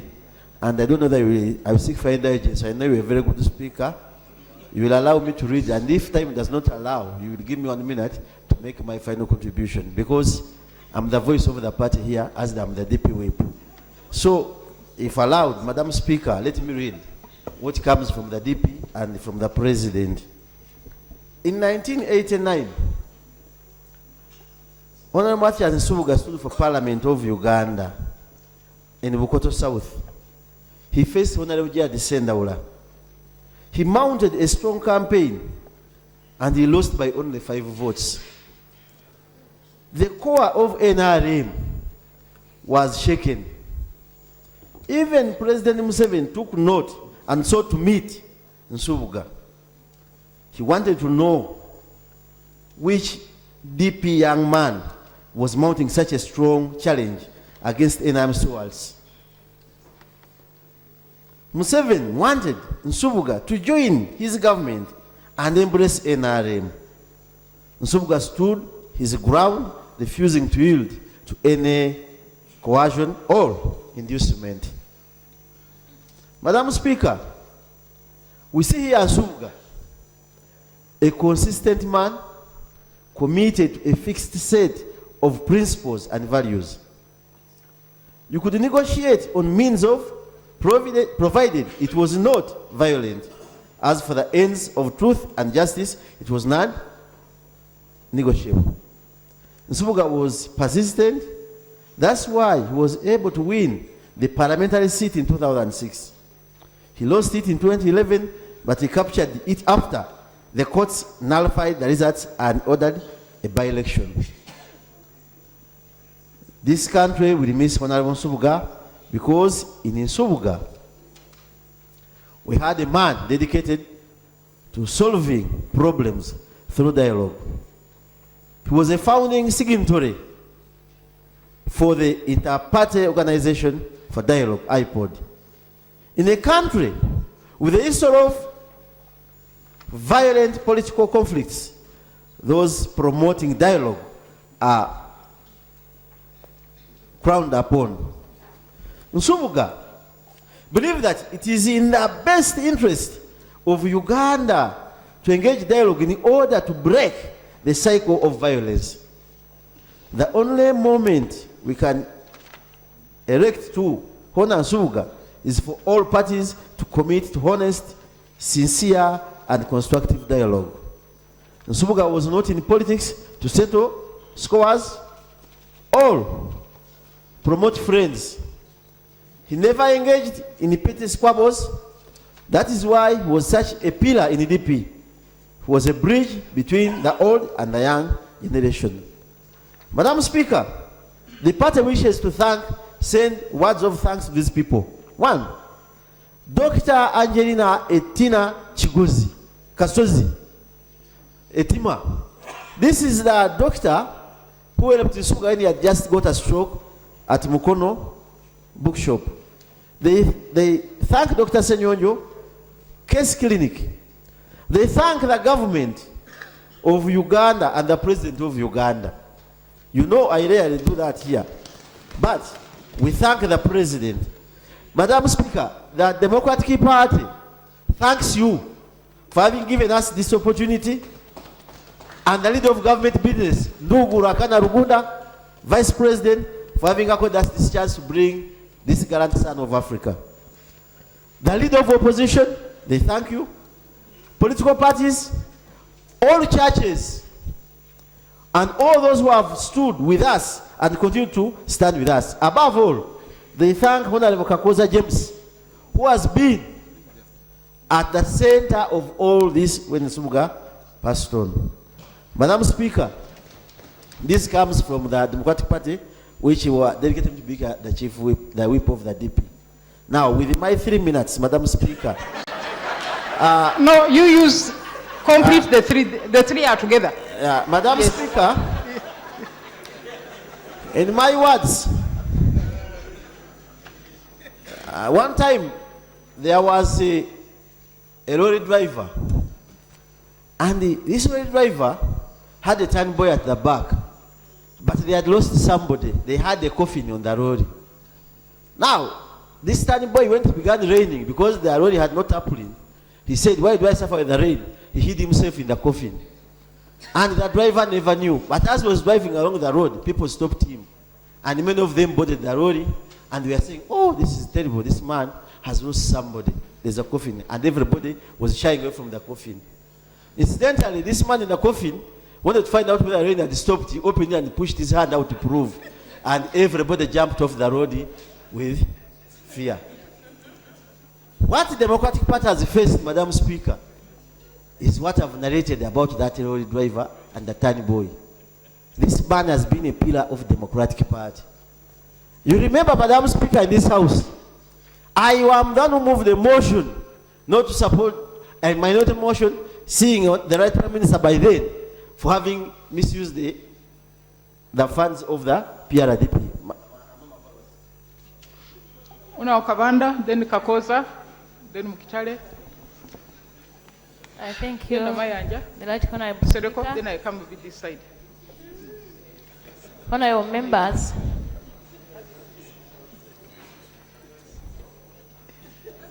as we pay tribute to our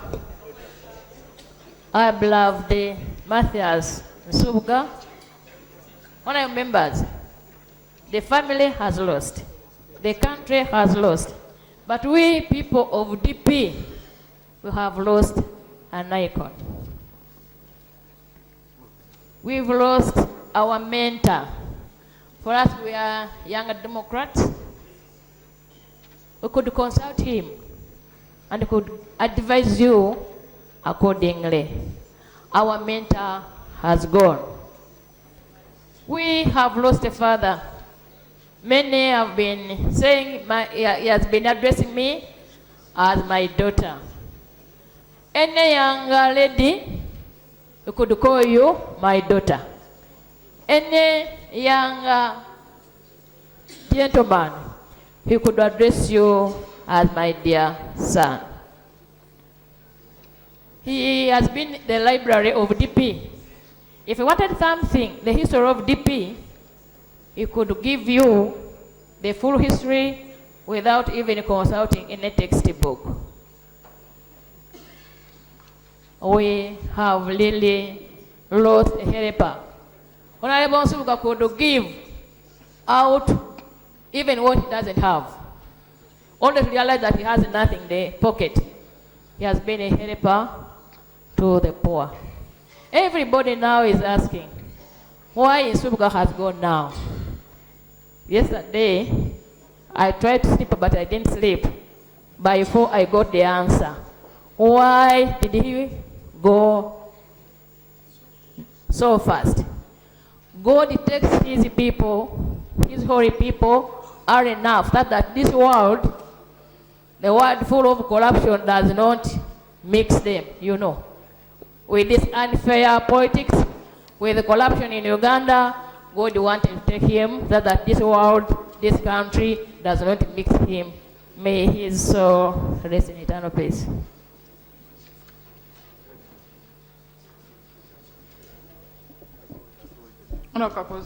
Thank you, Right Honorable Speaker. Madam Speaker, I would like to start by contributing to say that this has been my personal friend. I met him in 1977. That was a new stand in Nairobi. His brother had removed him from a seminary where he told him, please, in the clan we are very few. If you become a seminarian, we will get extinct. This was his personal.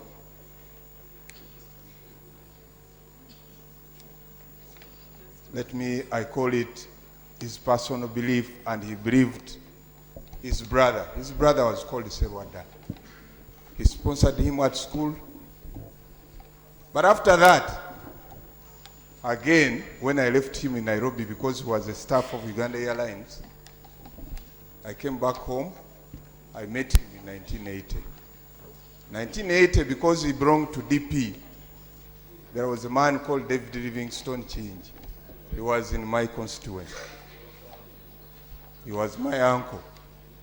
He was a DP believer. Then by then, I asked him why he was in my constituency, because it's the neighboring. He said, you know, you remember you found me in Nairobi. I was fighting against injustice, but also we have to continue to fight against injustice. And I asked him why. He could not accept the extrajudicial killings of human beings. This is the guy who had a principle to believe that any human being must have peace. Because by then, he had tasted life in exile. He was a peacemaker, he was a team builder, and that's why when he led a group to go to the president to negotiate for issues of national importance, recently he told me he was disappointed. He had a group but when they went to go to the president to negotiate for issues of the country, they betrayed him, and even they went on the radio to condemn him. They went on the radio to condemn him. And he was very disappointed. But because Honorable Subuga was principled, he had a choice. He's the person who mobilized us for a struggle. As you heard Honorable Nifakawaya said, we had a network. He was working in Uganda Airlines.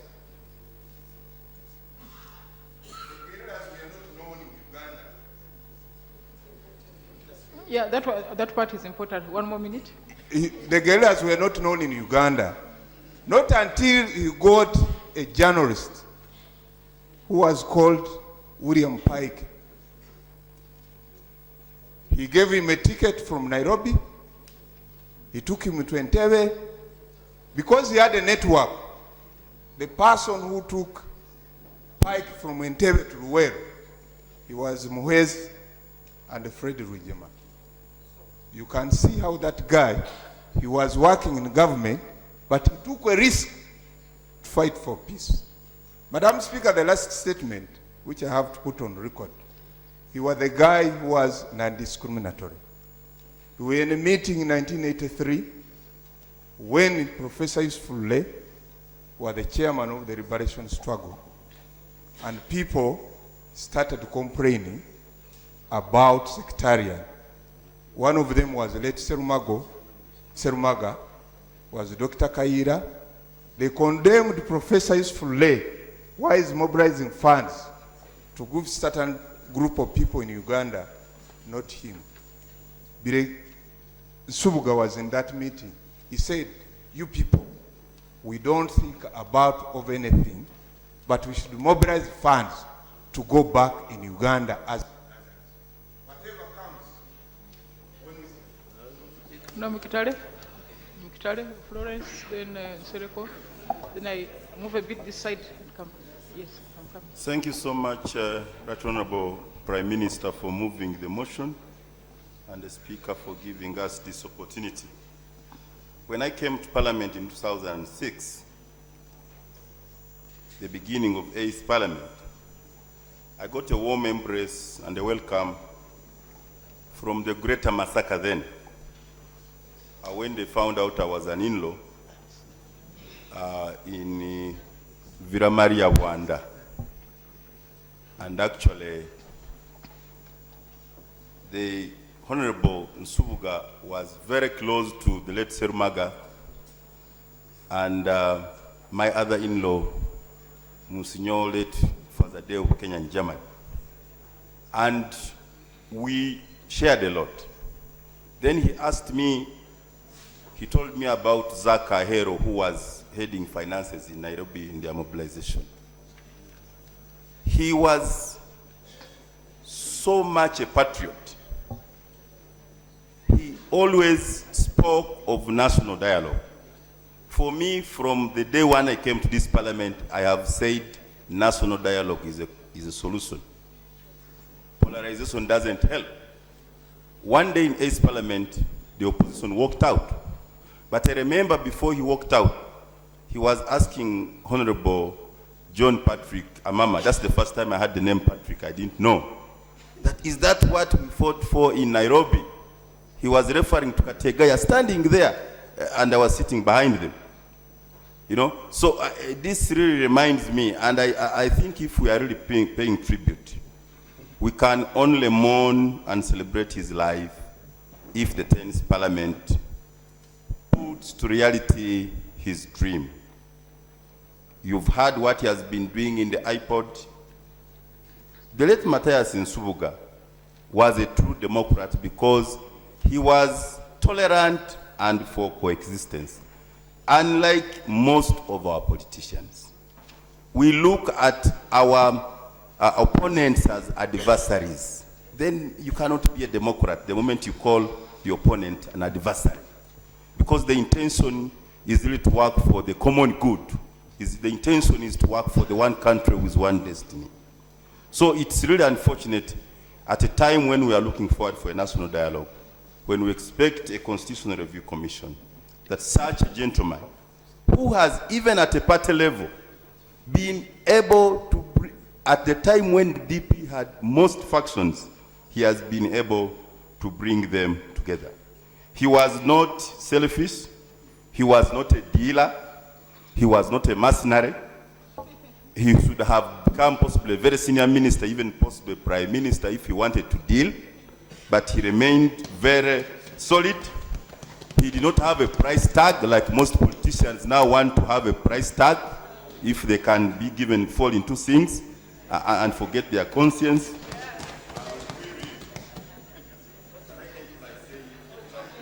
Last. Namayanja Arum Sereko. I go a bit here, then I come to this group. Sajaleven, I've seen you. Thank you very much. I thank you very much, Right Honorable Speaker. Right Honorable Speaker and members, I've worked closely with Honorable Matthias Nsubuga in the Democratic Party and in other capacities. In the year 2000, Honorable Nsubuga was the personal assistant to the mayor, Honorable John Sebana Chizito, in Kampala City Council, and I was a councillor. Despite being a member of my party, we have shared a lot in politics. He has advised us on a number of issues. We have worked together on the iPod Council. Madam Speaker and members, when we took a decision as iPod to go and meet the president, we had a number of national issues to discuss. And indeed, we carried a document to the president. It is very unfortunate that when the president instructed the prime minister to convene a meeting of leaders, this meeting has never taken off. All the time, we have shared with Honorable Nsubuga about this meeting, and we have been waiting. I'm taking this opportunity to ask the Prime Minister to tell the President that the President should live by his words. Because Honorable Nsubuga has been waiting, and probably he had a lot to share that would benefit this country.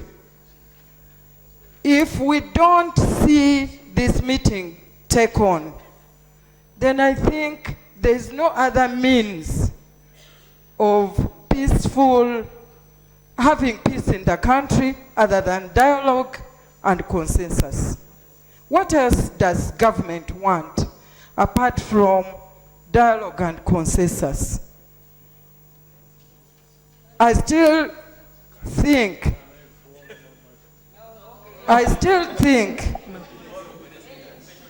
I'm so hurt. I'm so hurt. Madam Speaker, I'm so hurt that when we went to State House, we were condemned. Some people said we had gone to State House to take tea.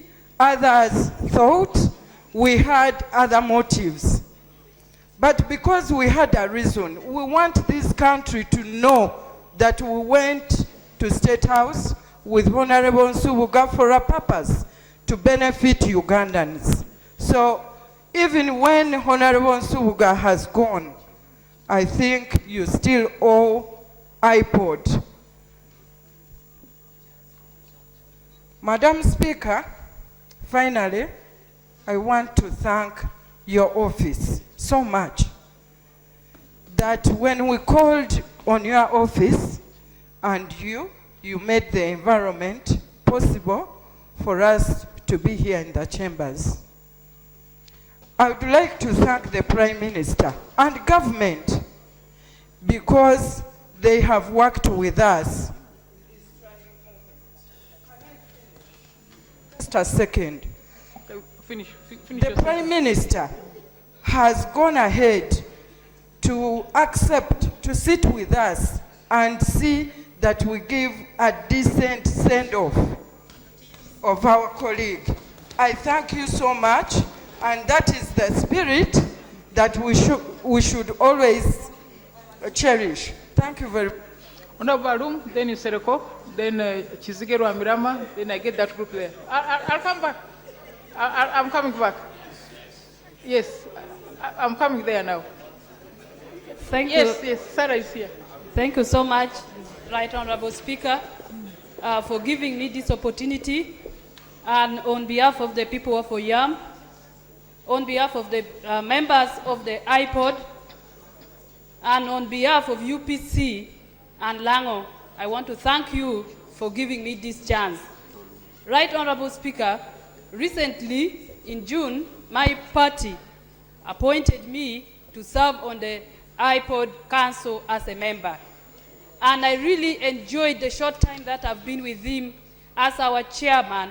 I enjoyed working with him, and I saw a lot of hope that would really transform this country into what all of us would like to see. Right Honorable Speaker, Honorable Nsubuga, as our chair of iPod, gave all of us opportunity to express our views irrespective of the political party one was coming from. And not only that, Honorable Speaker, it was during this short time that he initiated the idea of iPod members visiting the party presidents. Some of us found it very difficult to go to Najana Kumbi, to go to State House, to go to Uganda House. But during his good leadership, all the iPod members started with going to Uganda House. And we had a very successful meeting as brothers and sisters. Members of NRM, DP, FDC, we all converged at Uganda House. We took tea, we deliberated very well, and Right Honorable Speaker, our next one was Najana Kumbi.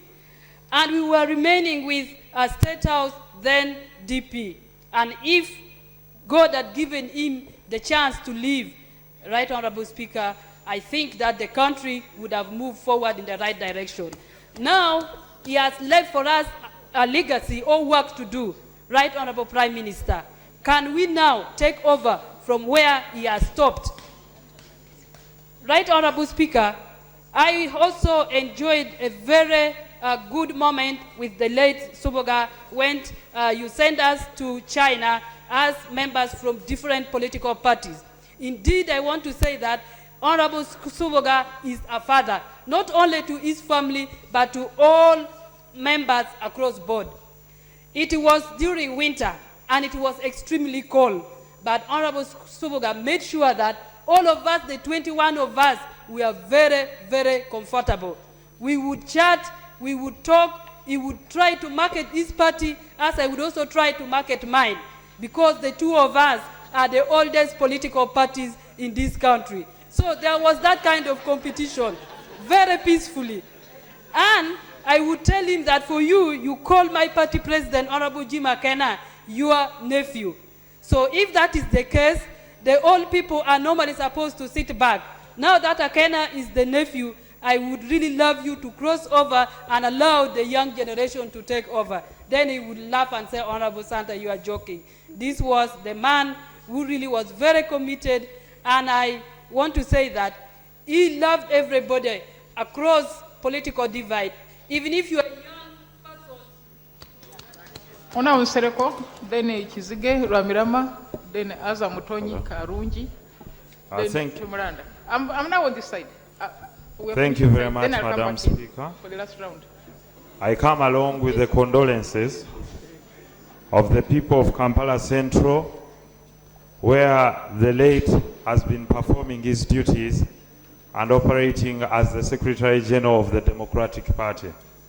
Condolences to the family, to the Democratic Party, to the people of Luengo, and to the Republic of Uganda entirely. Of course, the beauty of life is something every one of us desires to enjoy, but when God wills so, then his command is be, and it is, and that's the end of life and the beginning of a different journey. When I visited a cemetery in Mombasa recently, because it was near where we are playing from football, I realized that there was a word written, and I was sharing it with the Honorable Atiku, that where we are is where you are is where we were, and where we are is where you're destined to come. And I said, what is this? And indeed it is true, but the living do not realize that this is only a path for us to meet our creators. On Wednesday at Javas, I met the late with, I think, the other daughter in a Gomase and a grandson. Then it introduced me the grandson and he said, Honorable Nsereka, I owe you something. Then I said, but we'll clear our scores.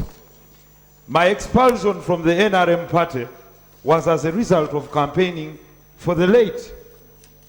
And my first point of indictment was that you went to Luengo, donned the DP cape, and campaigned for the Honorable Matthias Nsubuga and saw him into Parliament. Something I'm proud to have done, and I have no regrets for. So when he said that, I told him, no worries, you will return the favor one time. And I do not regret that even if he has not returned the favor yet, but I'm comfortable. Because during school times, I reminded him while we were in Chibuli Secondary School, I was studying with the daughter, she was some classes lower than me, Nancha, and he visited one time and he said, son of the speaker, I have something for you. He gave me 30,000 then. It was a lot of money in school. Then I reminded him that it was me paying for what you had given me that time. A simple story for us to reckon with. One time in history, a very strong man called Muaz came, donned in black and with swords, entered in a place of worshippers and asked them, who of you are believers? They all scampered because they had seen him with swords. One man said, I am a believer. He went with him and he came back with swords full of blood. And he asked, how many others are believers here? All of them scampered through the windows. Then he went back with another one and came back with swords full of blood. When he came back, he asked, how many believers are still remaining? There was no believer anymore. Then he came back in the courtyard with the other two men holding sheep, a lot of sheep. And he told them, I was only looking for believers in Islam who would help me slaughter all these sheep. And I would give them about 10 sheep as a reward. They all responded, we are all believers. Wala Chisige? Chisige, then Uramirama, Aza, Mutonyi, Karunji. Then I'll go here. I've seen it. Madam Speaker, colleagues, members of Parliament, I want to thank you for giving me this opportunity to pay tribute to a friend. Madam Speaker, on Tuesday last week, about 4 o'clock, I was walking out of Parliament, and at the checkpoint, I saw Honorable Nsubuga driving. Madam Speaker, I turned back, followed him where he parked his vehicle. He stepped out of the vehicle, and we talked for about 5 minutes. Madam Speaker, Honorable Nsubuga had a message for you, which he gave me to give to you. But I told him, the Speaker is out of the country, but I will do it at the earliest. It is now irrelevant and is gone. Earlier this year, Madam Speaker, Honorable Nsubuga took me to his social club at Popo Memorial Center. I had never been there. He introduced me in the presence of His Excellency the Vice President, and I felt so good. In the last 6 months, Madam Speaker, Honorable Nsubuga has been to my office 4 times. Honorable Nsubuga was an accountant, but I didn't discover so until today, and yet I'm also an accountant. His name, Nsubuga, suggested to me that he's from the Mamba clan. We also have clans in Busoga, and I belong to the Mamba clan. In our interaction, we did not talk politics. We talked so many other issues, mainly centering around business. It is therefore possible to be friends when you have so many similarities, but you only focus on issues. That's what Honorable Nsubuga was. We shall miss him as a nation. The people of Kamuli will in a special way miss him because he was interested in development in Kamuli, and he worked with us on so many occasions. My sympathies to you, especially, Madam Speaker, because he was your friend. Time and again he said you were friends, you had been to his house, you dined in his house, and he would always be there to support you in whatever form that was required. May his soul rest in eternal peace. Thank you. Honorable Bright, then Aza, Mutonyi, Karunji, Bakavulindi, then Temuranda. Thank you, Madam Speaker. We still have an hour. I've seen it. I support the motion to pay tribute to late Mathias Nsubuga on behalf of myself, the people of Isingiro County North, and the veterans. Madam Speaker, when we come to this house, we are referred to as honorables, and we are supposed to behave in a manner that actually is honorable. Late Mathias was somebody that actually fitted.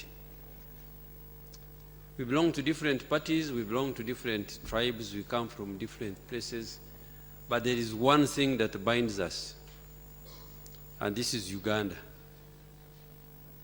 Madam Speaker, Honorable Mathias was a statesman. He interacted with all of us here. He did everything with objectivity. And he had his cat smile. When I saw the paper this morning, I really felt so sorry for his family. So when people pass on, we should sit down and think. And remember that one time people will talk about us. Madam Speaker, Matthias was a great man. His contribution to the politics of this country have left a record. I sympathize with his family, relatives, and DP. Madam Speaker, I don't have much to say. May his soul rest in perfect peace. And I thank you for allowing me time to talk about my friend. Thank you. Honorable Azza Mutonyi Karunji, in that order, then Wakavulindi Temuranda. I'll come a bit here and then come for the end here. Yes, we have 40 minutes. Thank you very much, Right Honorable Speaker, and my dear Chiga. colleagues. On behalf of the people of Moyo District in general, and West Moyo in particular, and on my own behalf, I'd like to extend our sincere condolences to the bereaved family members, to the government of Uganda, Parliament of Uganda, the people of Bukoto, relatives, friends, and in-laws for the demise of our beloved uncle, relative, lawmaker, Honorable Nsubuga.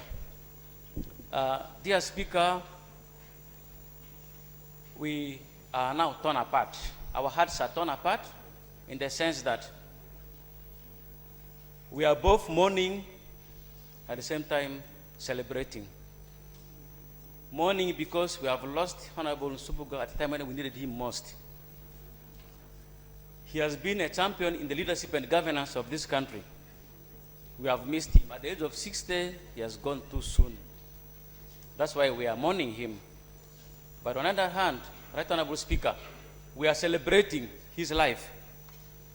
We are celebrating because of having left for us a very good, young and vibrant family. A father, he's a friend to everybody.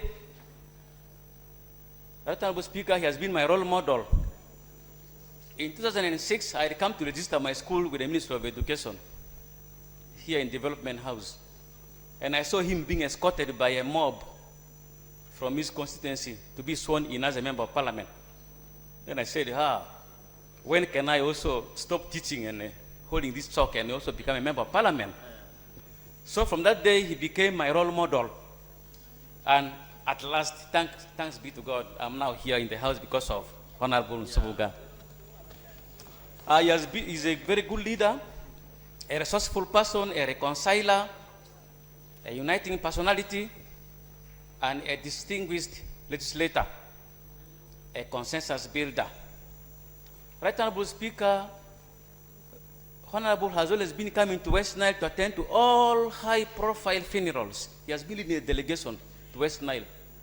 One time he came and attended the funeral for late Gaspero Oda, who was murdered in 1979.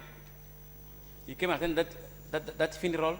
Not only that, he even went up to Yumbe to attend the funeral, leading a delegation of the opposition in West Nile. I remember him for that. Not only that, Madam Speaker, I would like to console the family members by saying that please take heart, remain united. He has gone. Remain united and always use dialogue. Whenever there are issues, contentious issues in the family, please sit down and solve it amicably and take heart.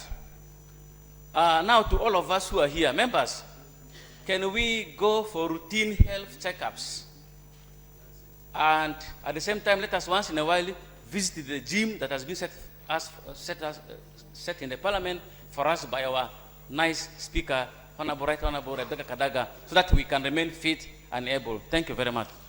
Honorable Mutonyi Karunji, Bakabulindi Temuranda, Kefa, then I go a bit here, then I come back and get you. You are all going to speak. You are all going to speak, don't worry. Muchiga, I've seen you. Yeah, okay, Toyota, I've seen you. Thank you, Madam Speaker. I stand to support the motion moved by the Right Honorable Prime Minister. And I want to thank you, Right Honorable Speaker, for giving me this chance to say something that has always stuck on my mind about the late Honorable Nsubuga. In 2001, I was at RDC Masaka. And in Nsubuga, by then he was working with Honorable Sevana Chisito. He came to my office and introduced himself and said that he was going to stand, I think in Bukoto South. And he was seeking my support. Now, I asked him, I said, which party? He said DP. And I told him, Mr. Nsubuga, my father was a very strong DP man. I grew up knowing him as DP. But please forgive me, because I'm an RDC and I'm supposed to be neutral. So,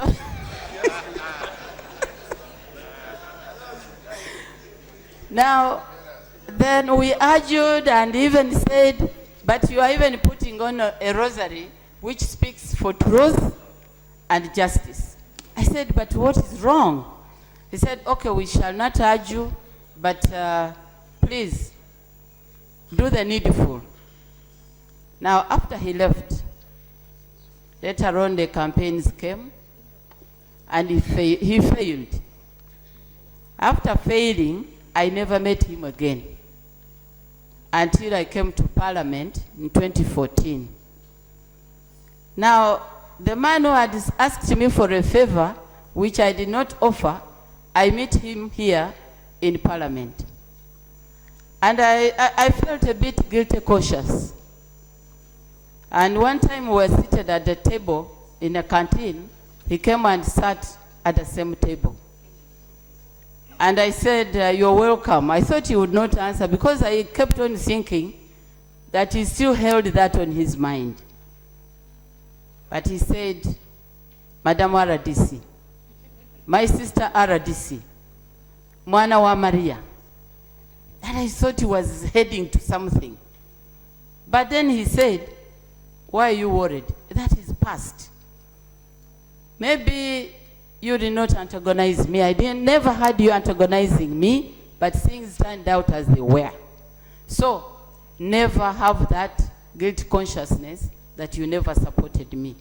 So I stand here to confirm that the late Matia Nsubuga was tolerant, was forgiving, and he lived beyond his party. Now Karungi, then Bakavulindi, then Chamuranda. Thank you, Right Honorable Speaker. You will all contribute, don't worry, all of you. I also want to deliver my condolence on behalf of the people of Kanungu. And I want to join my colleagues to pay tribute for our dear friend, our dear colleague, somebody who was very passionate about seeing everybody happy around him, somebody who was very passionate about seeing even those who would come. I remember in the 9th Parliament, it was my first time in Parliament here, but I met him in the corridor here. I remember there is something which had disturbed me, and he was trying to guide me and counsel me despite the fact that we are from different parties. So really we have lost a statesman, we have lost somebody who is not, you know, looking at maybe one side, or somebody who wanted to see everybody okay.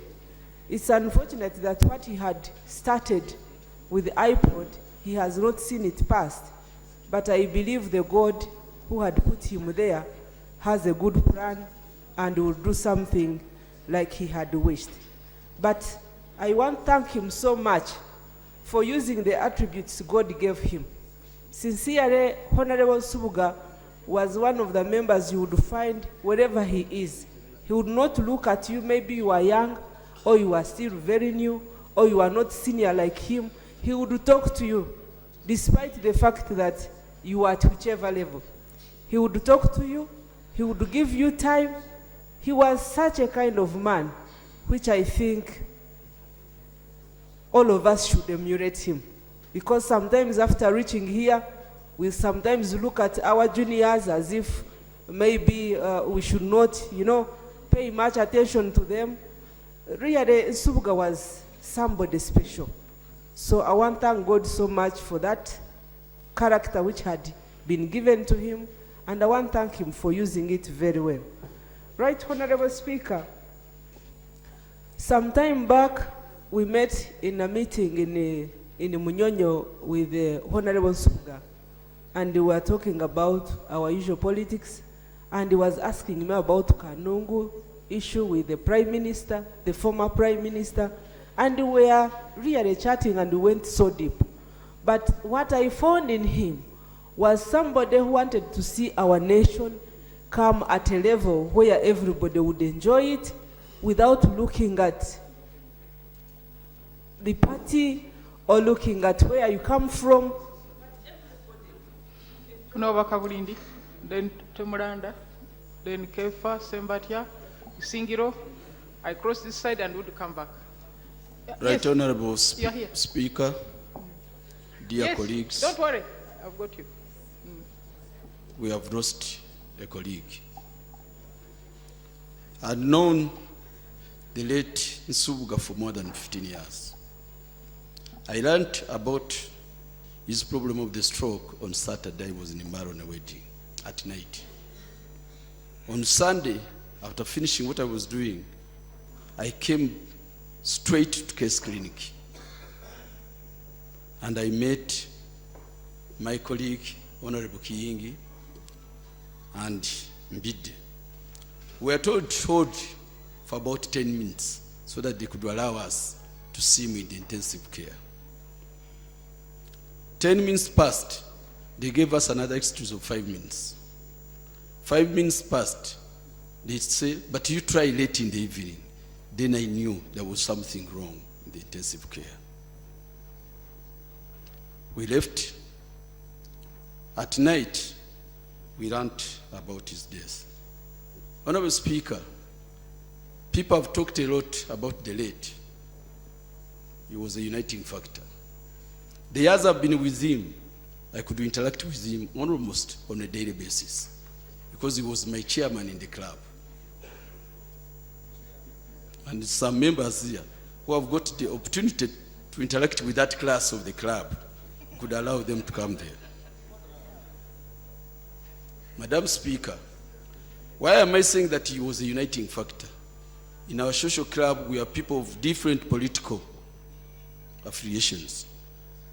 But on a club day like Thursday, where my colleague also sits, we normally bring topics which are political, but he could cool us. And we end up as sisters and brothers. He was a person who was objective. You could not make you get annoyed, but he could reason you. I came to realize that the late Nsubuga had an extra character when I lost a month ago my brother I was following. He died on a Sunday, we buried on a Monday. I just informed a few people, but when it was coming toward the end of the burial, Nsubuga arrived at my place in the village. Said, how did you come to know? He said, since I'm your chairman and I have learned about the bad news, there is no way I could sleep without coming for burial. And that was Nsubuga. So the words the people have been talking about the late, he was a uniting factor. We have missed the late. The day he died on Sunday, Madam Speaker, I can't believe, that was the day we were supposed to hold our annual delegate conference to elect the new leadership. And his name was already passed and opposed. And because of his death, even the delegate conference could not take place. We adjourned it.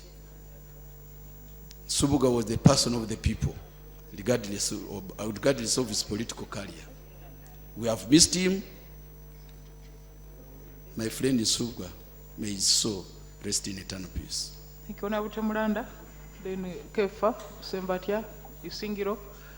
Okay, Tayot, then I come here. Yes. Yes.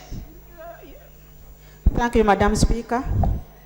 Madam Speaker, on behalf of the people of Mpigi and on my own behalf, I wish to convey our condolences to the family of Honorable Matian Subuga, the DP fraternity, the Catholic community, Buganda Kingdom, and the general public.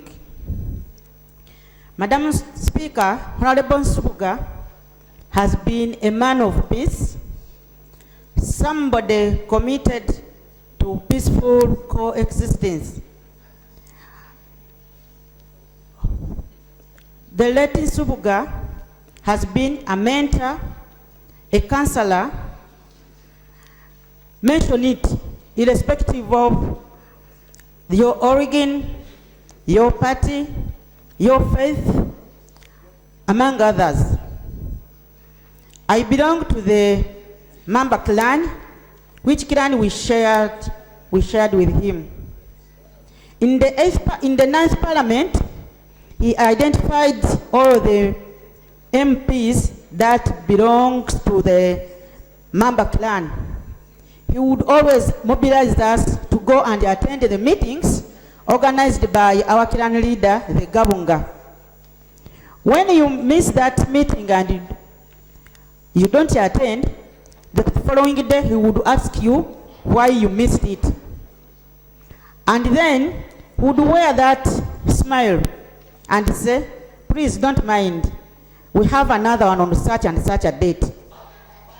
A few years back, when he was marrying off his daughter, he mobilized us and asked us to attend, and he said that we are marrying off our daughter, please, you must be there.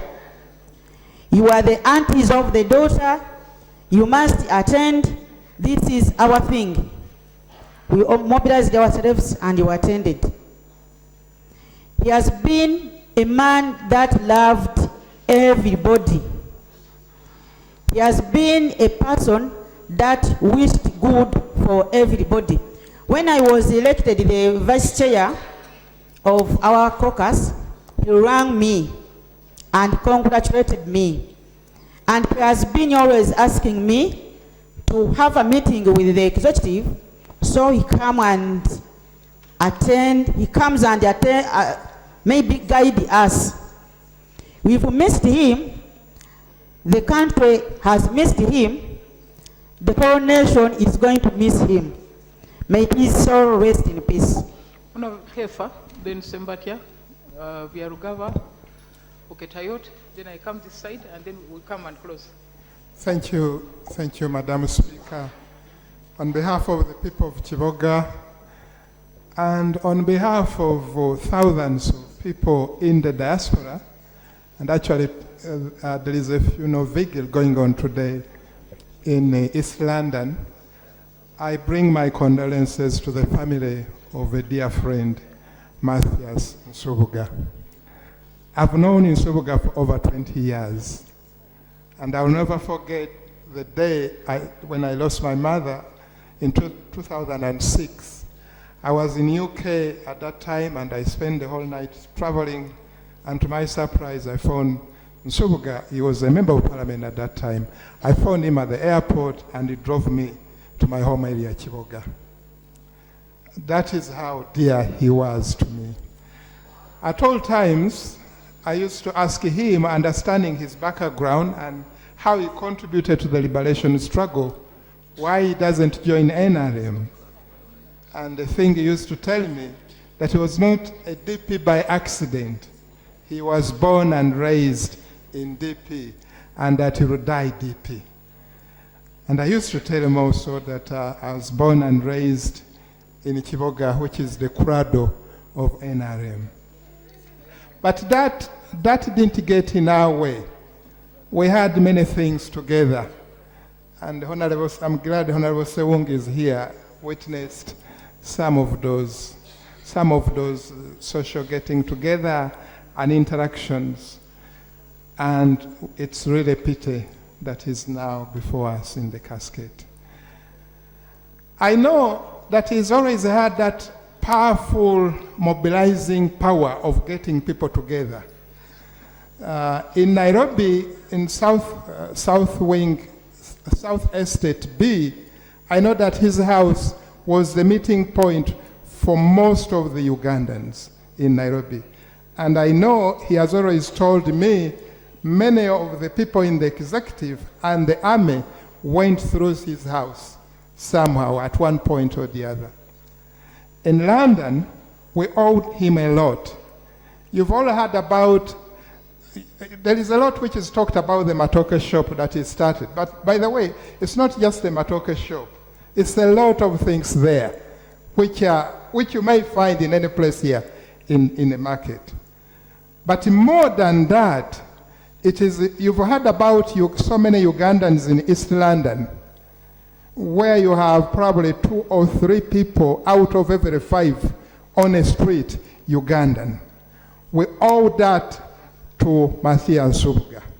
And that's why there is a vigil at the moment in London mourning his life. All the bereavements that we had in UK and many other parts of the world, Nsubuga was the focal point here. And he would help to coordinate, get things done. So I think that's why many times he will give you the contact of people in other countries. Sembatia, then Karugava. You'll speak, don't worry. Sembatia, Biarugava, Okitayot, then I come to school. Then I come for the last round. Thank you very much, Madam Speaker. I wish to stand to support the motion moved by Right Honorable Prime Minister. I first knew the late Honorable Nsubuga way back in 1980. He has been a friend. He was a friend to my late father, the late Africano Sembatia, who was the shadow minister of Commerce in 1981. He was so friendly to me as well because of that background. Since I joined the politics, wherever he has been meeting me, he has been calling me the lost sheep, simply because I refused to join his party, the Democratic Party, and yet the entire family of mine is a DP. He has been so friendly to me. He has been hardworking, very encouraging, and he has been giving me parental guidance. He has been a friend to everybody. He has been politically mature. He has been advising everybody, especially matters of national importance. We shall miss him very much. I convey my condolences to the family, to the entire people of Bukoto South, to all Ugandans. May his soul rest in eternal peace. Matthias, we shall miss you. Thank you. Thank you very much, Madam Speaker. Then we go to Oketayot. Then I come this side. Then I will take the last round. I thank you, Right Honorable Speaker, and I stand to support the motion. Right Honorable Speaker, you might have observed that for some time I was not in the house. It was a little bit deliberate. I almost got scared. I didn't have words about my friend. I was watching from my colleague's office, but later on I realized that I was letting down my friend. I thought I should come and say something, but I had earlier on broken down. I thought we are losing and we have lost a very good man. Some people are good. Some are very good. Matthias is in that class of the very good people we've had in this country. Matthias brought some of us into politics. Those of us who were in just slightly below him at university, we want to always remember him for what he did for us. He was a man of integrity, a man known to stand by his words, a man who never loved and liked to tell a lie. He never lived a double life. This man before you was such a man who was not a blackmailer. He was not a double dealer. Stories have been told of how he agreed with his colleagues to go and meet HE. On the 11th hour, they betrayed him and never went. He was there only to be called funny, terrible names. We want to vindicate him. We want to say Matthias is not a simpling. He was a very great man. Matthias was a very entrepreneurial gentleman. My colleague has just alluded to this. Recently, I was in UK sometime back, and I was told what he has just been telling you, that the first shop in the UK that sells matoke was opened by him. It still runs to date. He was not only contributing to the economic well-being of this country. Every other month, he was sending truckloads of matoke to that same destination. We will miss him greatly. Right Honorable Speaker, my heart goes out to the family of Matthias. You're not the only ones that have missed a loved one. Parliament has missed a loved one. Uganda has missed a loved one. DP has missed a loved one. Everyone in Masaka has missed this gentleman, a loved one. Can we emulate what he was espousing? Can we try and remember him by doing what exactly he stood for? Truth and justice he lived. May his soul rest in eternal peace. Now, Lowila, then Segona, Kivumbi, Akol, Katusave, then I come with here. Yes, we are here. We shall continue here. Right Honorable Speaker, I thank you for this opportunity, and truly, Right Honorable Speaker, the late Honorable Suga was a friend to many. As Honorable Mohanga said that one time he told her that he was going to the north to mobilize for his party. Indeed, he went. One day, I and Honorable Captain Lacote bumped on him in Gulu town. And later, he was joined by the DP party president, Honorable Robert Mao. We had a very, very good time together. We even took a picture together, the four of us. And yesterday when my husband asked me that, who is this former member of parliament who died? I picked out that picture and showed it to him. And Right Honorable Speaker, if Honorable Mohanga underrated the mobilization capacity of Honorable Nsubuga, he has proved her wrong. Because in 2006, when the country voted for the first time under multi-party system, since the time President Yoweri Museveni came to power, from Acholi sub-region during that time, that year, no single member of parliament came to this house on DP ticket. In 2011 also, no single member of parliament from Acholi sub-region came to this house on DP ticket. But this time, in the 10th parliament, we have 2 members of parliament in this very house on DP ticket. We have right there Honorable Komake Nyando, representing Gulu municipality on DP ticket. We have Honorable Okot Peter, representing Tochi County on DP ticket. Right Honorable Speaker, I attribute this to the mobilization that Honorable Suga did. Because indeed he was there, and if it has been said on this floor that he is committed, hardworking, and principled, I think we can prove this from the results that is right here in this house. To the bereaved family, we know God has power over life, and death is not a stranger to us. But when it comes the way it has come and taken our brother, it is really difficult to accept it, difficult to bear it, difficult to understand it. But you have our prayers, We will continue praying for you so that God, who alone has power over life, strengthens and comforts you. May the soul of our brother rest in eternal peace. Thank you, Honorable Bote. Then it's Segona, Chivumbi, Akol, Katusave, Lianda, Okupa, Sajari Aveni. Then I come this side. That's his name. Yes, Thank Sajari you. Aveni, yes, yes. Thank you very much, Right Honorable Speaker, for giving me this opportunity to pay my respects to this fallen giant. Ever since the news of his collapse broke, I have been following the outpouring of emotions in the social media, the newspapers, on radios, and it has been unbelievable. Everybody agrees that this indeed was a great man. And if you did not know him, you would think that they are talking of a giant of a man. But I remember this man.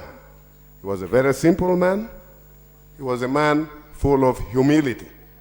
And it is because of that humility that we all stand here to pay respects to this great man. I have been in this house for 6 years now. I have watched as our friends, our colleagues, one by one, have been brought into this house for one last time. Eventually, like our friend, they leave through this door and are soon forgotten.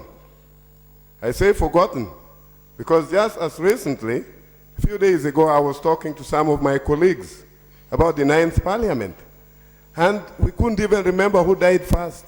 Was it Oromite? Was it Nepanda? And I wondered what is wrong with our Parliament. Why don't we have memory of our dead? I have done research on this, and I have found that most parliaments have a way of preserving the memory of their departed. And it is that memory that binds the living to the dead, and it binds the dead to those who are yet to be born, and it keeps the spirit of what we do alive. In the UK, you find writings all over the place of who did what, who stood where. Richard was executed here, and everybody, when they stand there, they feel they're part of history. I was in Zambia, and they have a gallery to their dead members of parliament, their colleagues. Madam Speaker, I propose that this is something that we should do to preserve the memory of our friends, of our colleagues, so that people who come here know that they are not the first, that they walk in the shoes of great men and they will tread carefully. I propose that we do this. Secondly, my friend, the Honorable Bintu, spoke about the rate at which we lose our former members. Madam Speaker, this is something on which I have done a little bit of research again. And I have discovered that once our colleagues lose their seats, we turn our backs on them. And yet they spend all their time in this house working for their constituencies, building churches, burying people. They never had time to plan for their retirement. And when they retire, it is too late. Madam Speaker, most parliaments in the world keep their members of parliament, former members, on half pay for 10 years, 5 years, to give them time to plan for the new life that they are going into. I propose that we should do something. We have served this nation as much as out there people may not understand this. And we cannot throw our colleagues away the way we seem to be doing now. I propose that something be done about this. May the Honorable Nsubuga's soul rest in eternal peace. Thank you. Thank you, Right Honorable Speaker. When you invited the Honorable Bote to speak, some people saw me stand up and they thought I'd mistaken him for myself. I was actually moving to tell him something, which I'll tell him later. But I want to thank, first of all, God for the life of the Honorable Matthias Nsubuga, somebody I have known all my life. I want to thank God for giving us Honorable Nsubuga for the time that he decided to give him unto us. Sometimes we make mistakes of mourning and we forget to celebrate a good life well lived. And this is one of the occasions when we must come and celebrate a good life. I think the Honorable Babirye Kabanda attempted to get to this direction. But one thing we need to understand is that by the time God decides to take you when you're still a good man, He loves you. Who knows whether 2 days after today, Honorable Nsubuga would be adjudged a corrupt man? Who knows whether the Honorable Nsubuga, 2 days after today, would turn into a bad man? So my thanks to God for the reason that He has kept him a good man. And that's why we're here, to celebrate and even be tempted to mourn. That's number one. In my capacity as the chairperson of the organizing committee, or the committee organizing his burial, I want to thank you, colleagues, for standing with us and with the family. In particular, I want to thank the government of Uganda. I want to thank my brother, the Honorable Dr. Ruhakana Rugunda, who has led the government team so far in achieving what we have been able to achieve, as we look forward for more. Many people have talked about the goodness of the Honorable Nsubuga, but have not addressed us on the way forward. I have heard people talk about their history in the Democratic Party, and I started planning our next line of attack. Because these are people who either escaped from us or were stolen from our party. And we shall reclaim all of them without exception. 2, if you liked this gentleman called the Honorable Matthias Nsubuga, how do you intend to take forward the values that he stood for, even when you do not return to DP? By the way, it should not be ritualistic that we invite you to come back to DP. You must come back to DP with and for the values we stand for. And those are the values Nsubuga stood for. The core values of democracy, human rights. We can invite you to come back as you are. We cleanse you and do some rituals. But at the end of the day, we stand for those values. I want to thank the President of Uganda. I saw his tweet, and one of the things he praised the Honorable Matthias Nsubuga for was his patience and was his love for dialogue. The only way we can pay Nsubuga is to see some fruits of dialogue. I have spent the last 5 years in Parliament dialoguing with the government over KCCA issues. They remain unresolved, I must say. And yet the government, particularly the Prime Minister, has the capacity. The Honorable Nsubuga took me to negotiate with the government over the same issues. It is one of the things that I'm sure he wanted to have resolved before he dies. He has died and left that one. The Honorable Nsubuga has lamented over and over, and as Prophet Amos said, over and over again, the brutalization of the opposition, the criminalization of the opposition. We are not your enemies. Treat us with decency, with love. We deserve nothing but love. Give us the love before we die.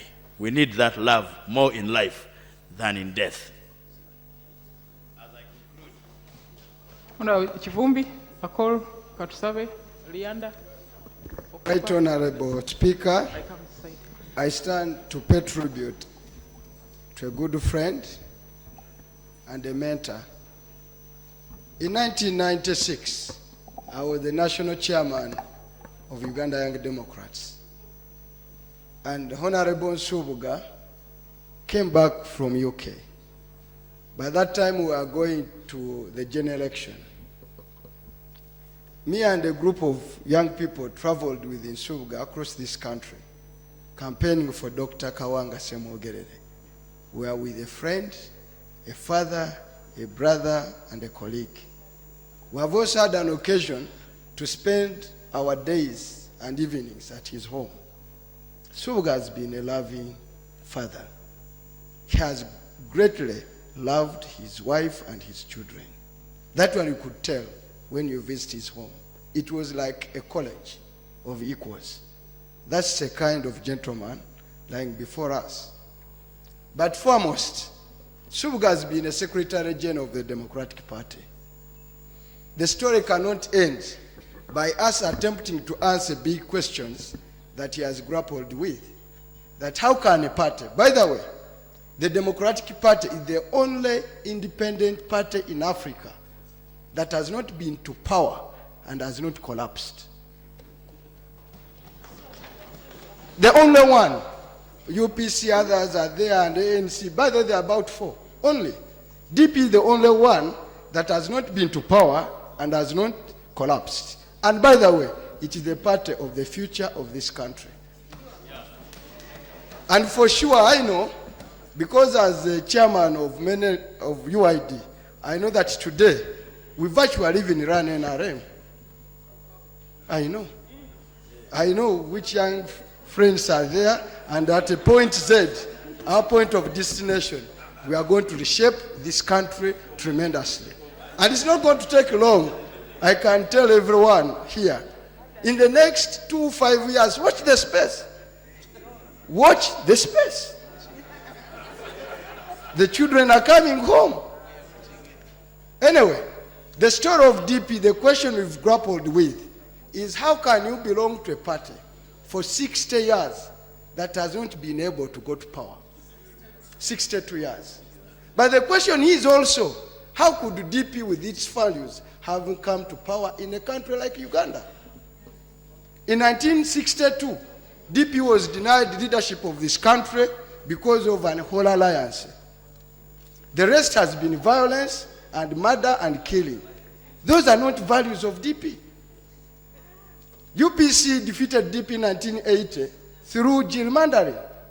But by all intent and purpose, the people of Uganda spoke and voted the Democratic Party. Now the question is, what must we live for as the Democratic Party? Our party will only go forward, but there is a character. If you look at people who have belonged to DP, like Dr. Sam Kutes and others, they are different by character. I've seen our children who have spoken here. They are different by character. Because in this country, what has been tremendously disappearing are ladies and gentlemen. The notion that to survive in Uganda's politics, you need to be street smart. Not necessarily. For us, we strongly believe that the future of this country belongs to a party that will offer a certain character to this country. The one that gives hope and inspiration. Gentlemen and ladies, you only find those characters in DP.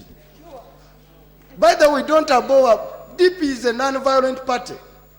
We don't believe in shedding blood. We don't believe in rigging elections. We don't believe in corruption. We don't believe in nepotism. I'm not saying there are those who believe. I can't use this occasion to say so. But what I want to assure this country, as Subuga lays here, that young people, and most of you are here, come back home. Come back home. It's not stagnation. It's because the politics of the country is bad. And it is our obligation to write things out. I want to thank Honorable Subuga. Honorable Subuga has used his interpersonal skills. By the way, he's a simple man, not very sophisticated. But his greatest asset as a person has been his interpersonal skills. For him to be a Secretary General in the last 5 years has been a difficult calling. He has had very errant characters like me and Medad and Nambozi and others. Fairly very indisciplined in some aspects. But he has been able to keep the party somehow together. And now with the leadership of Norbert Mao and others, we strongly believe we can reorganize the party. Let's use the death of Honorable Subuga to forge unity for the Democratic Party. There is nothing we can give back as a tribute to Honorable Subuga than a united Democratic Party. And you coming home, I thank you. Thank you. Honourable members, I want to release this family before it gets dark, so I want to cut down now to 2 minutes. Honourable Wakor, Katusave, Lianda, Okupa, here. Now 2 minutes. Madam Speaker, Honorable Supuga was not known to me when I was a young boy. I only learned about him at a time when Norbert Mao came to be the President General of DP. I have been informed that's the only President General in Uganda. I think he's up here. The information I got was that the people were ignoring Norbert Mao based on coming from northern Uganda. But they line out in the newspaper those who were standing because of the capacity of Norbert Mao and his integrity. I then came to meet him when I came to visit Norbert Mao at a time when he was very sick. Actually, we thought we were going to bury him before we are burying this great man. But God's time, it's different. I found this gentleman, the Honorable Member of Parliament who is lying here, taking care of Norbert Mao in a way that you will think he is a real son of the soil in northern Uganda. If Mao had the opportunity to speak here, he will tell you how much he's losing this great man today.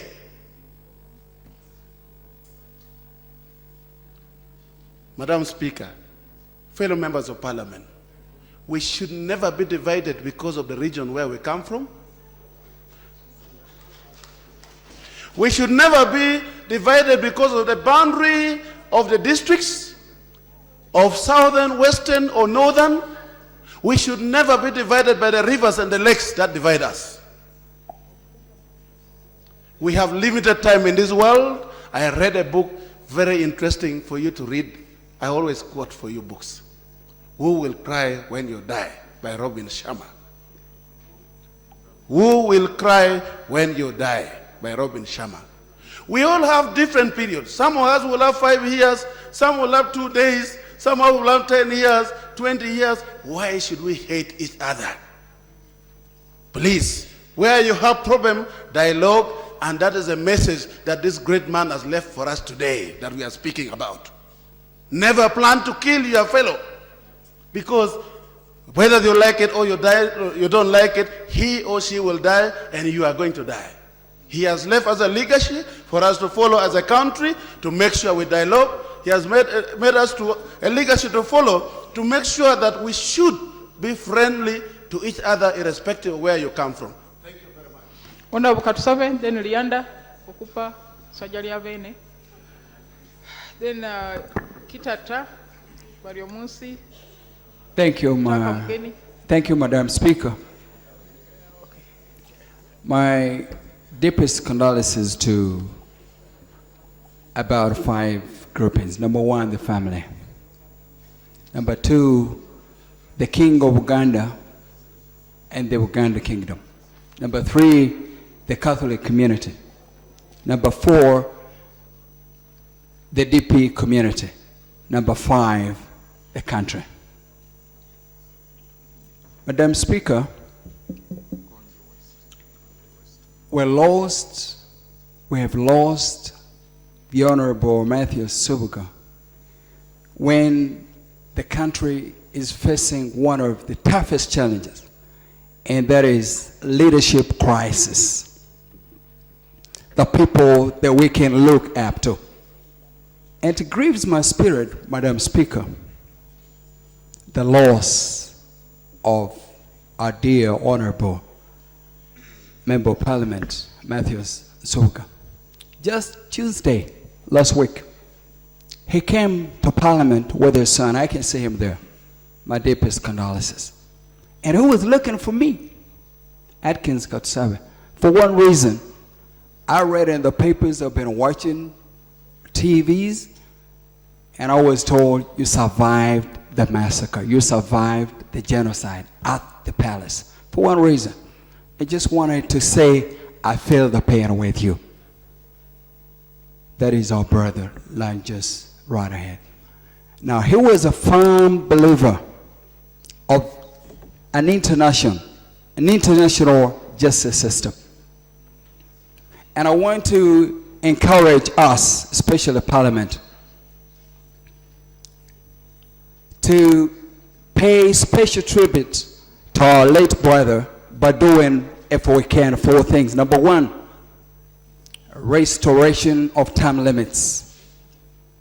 Number 2, keeping our membership in ICC. Number 3, fast-tracking electoral reforms. And number 4, putting the country above ourselves, because purely those are things that our honorable colleague lived for. May his soul rest in eternal peace. Thank you. Honorable Yanda, I think for the record, I have it on good authority from the Attorney General that we are not going to leave the ICC, and he will be coming here to make a statement. He has told me himself, the Attorney General, about ICC. We are not leaving, and he will be coming to speak about it here. Honorable Yanda. Yes, Madam Speaker. I rise on that good note of Uganda not leaving the ICC. I, on behalf of the entire Northern Uganda members of the Democratic Party, we pay tribute to Matia, who has been one of our greatest pillars in building and mentoring young leaders in this country. I remember in 1996, he was among those, together with the late Kayondo, the lawyer, who made sure that as young people, we galvanize capacity to run and mobilize Dr. Semugere's campaign. And we did it. We did it with a lot of sacrifices, but he encouraged us. Where there is no money, just continue to struggle. Don't look at money as an end in life. He advised us not in any way to cross for purposes of money. We stood firm on principles of the party, truth and justice, and this is what we live today. That in politics in this country, you need to have cross-cutting principles that move to that national level, that make you appear a national leader with a national interest. And that was in Matia Nsubuga. Recently, when he was in Gulu, you could not imagine walking in the street like a normal local leader in Gulu town, just because of the love and the way he brought young people in leadership. The young Democrats that we led as the president then, we stood firm and never went anywhere, and we never wavered. And he gave me a word that I will never forget, to sagana sagana, meaning don't waver around. He also said one word that I will never forget. One word I will never forget. Kubenda benda. Kubenda benda in Luganda means an uphill task as you go up. And that is where Mubende derives its name as a district. So these are things that we have learned from Matthias. He told me that it is very important to leave a legacy, even however short it is, it must be clean. And I think we pay tribute to that statement. And the Democratic Party is one of the parties I would like to correct. Honorable Cooper, then Sajali Avene, then Kitata. Thank you, Madam Speaker. Kitata Variomunsi. Madam Speaker, sitting here listening to members deliberate, I kept wondering why do good people die very fast?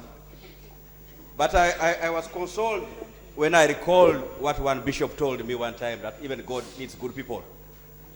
So that's why they die so fast. God also needs good people.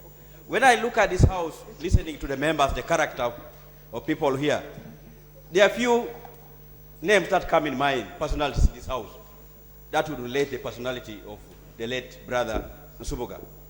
One is Ndugu Rugunda. The personality of these two people are like, you will never know him, he'll never raise his voice. I wish Ugandans, I wish we could emulate the character. We have talked about these attributes in these people. Why don't we emulate those attributes and make Uganda a better place to live in?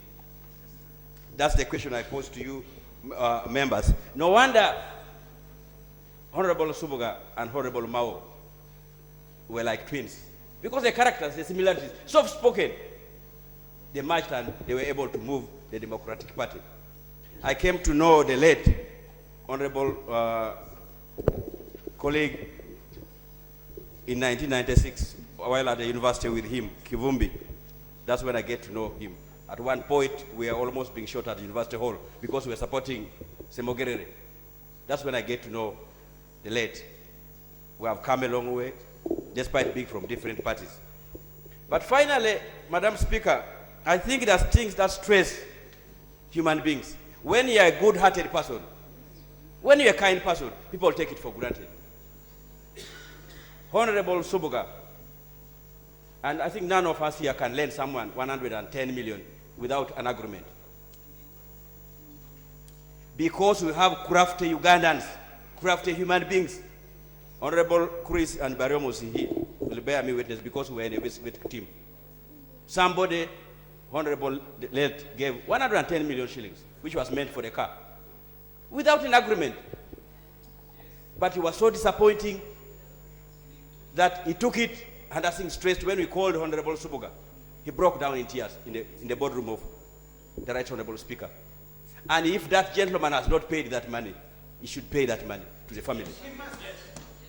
These are some of the things people take for granted when you're a good person. You lend someone 110 million or more without an agreement, with a gentleman's agreement. Then you disappear, you go, you smile, you're walking with your head up, and you don't pay. So when Honorable Babalo was talking of what the late told him, that no, you'll pay that money when you get it, when he lost the case, that came to my mind. That was Subuga. I'm telling that gentleman. He's not a gentleman, Sajja Aviani. Quickly, quickly. He's not a gentleman. I would like to. Yes, Honorable Sajja Aviani. I would like to thank you, Right Honorable Speaker. And I would like to correct the records for the Hansard records that my official names are Sempala Kigoze Emmanuel, and Sajja Aviani is a pet name, but I like it. You are the one who told me that name. I like it. So what's the problem? I would like to thank you so much for giving me this opportunity to last. And this is because most of what I should have said has already been said. And as a teacher, I've really learned a lot. And I would like to share just about 3 points that I've learned this afternoon. Number one, I've learned that the Democratic Party is the strongest party we have in Uganda. And this is because when I look this side, I only see defectors and former members and the people who at this time in politics detest defiance, but they are defiant themselves. I've learned another one, that Honorable Matia Nsubuga Birekerao could have lost this election, and maybe we could have been with him in this parliament, but because he was too nationalistic, I think he concentrated more on national duties and the Democratic Party, and maybe his constituents did not understand him. The last thing that I've learned, and this one comes from my youth, is that when we were growing maize and beans in the village, my mother would always pick the best seeds and reserve them for planting.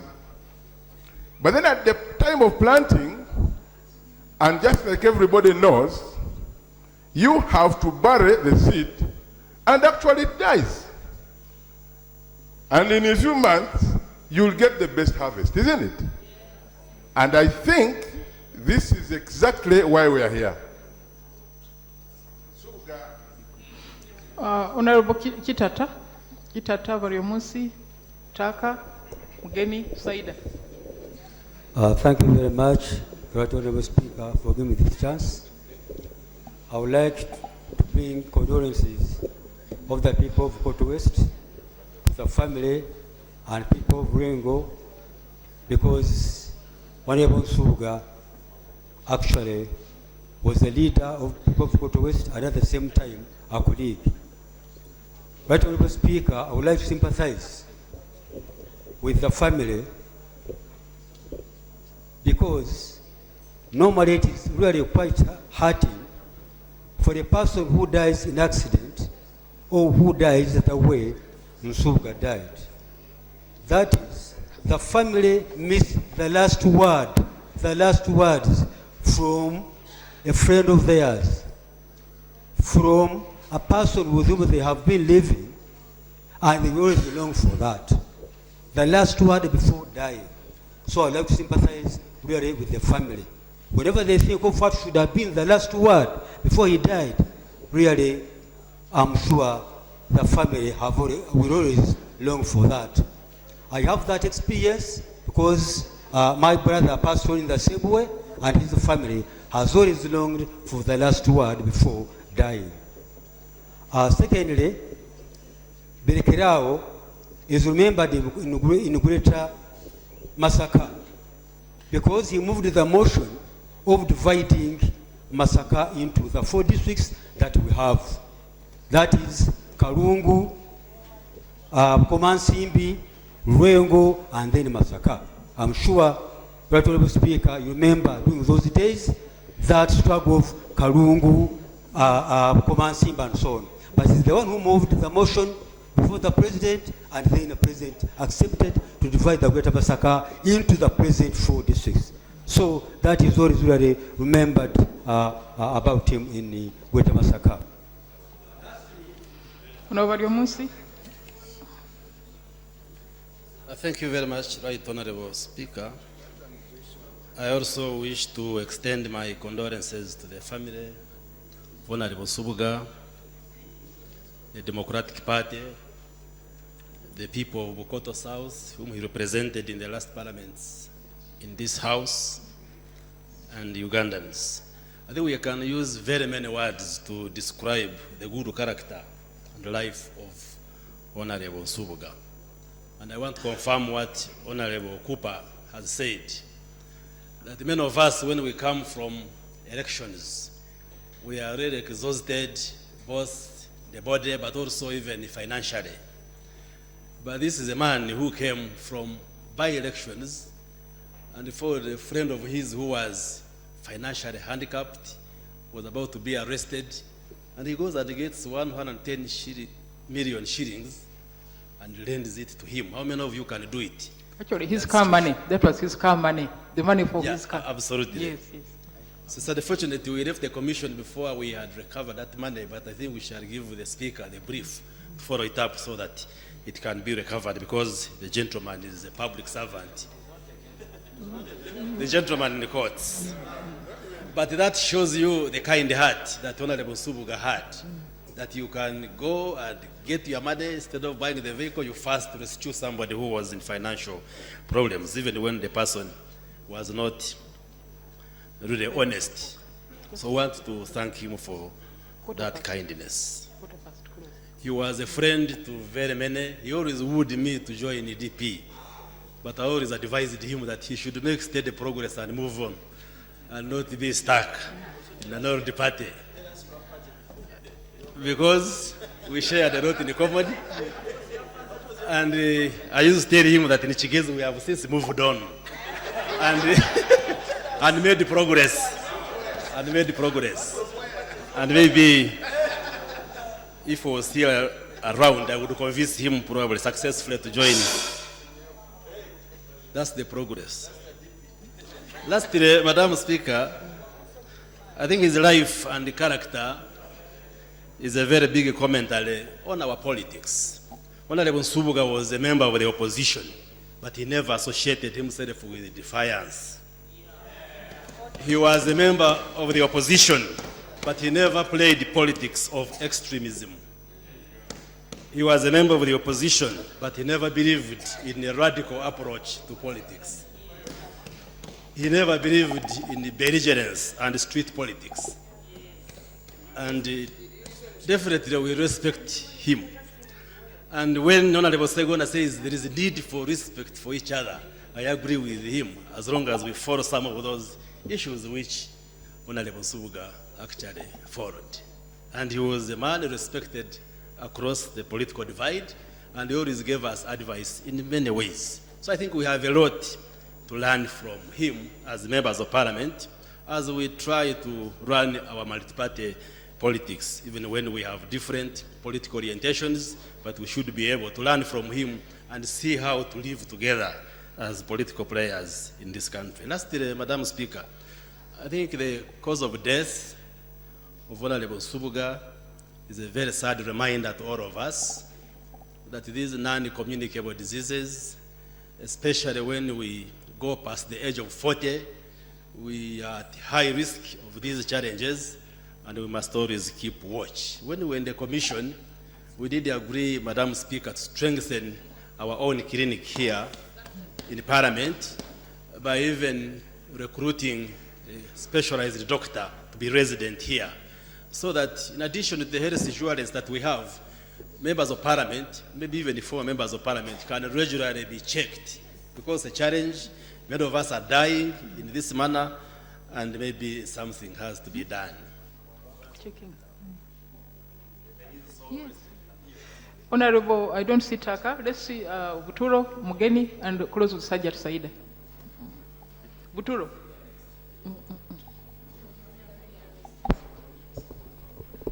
Madam Speaker,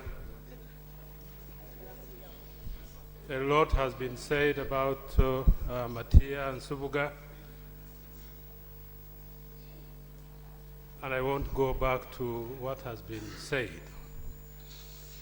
What the death of this Ugandan invites us to be is exactly the kind of good things you've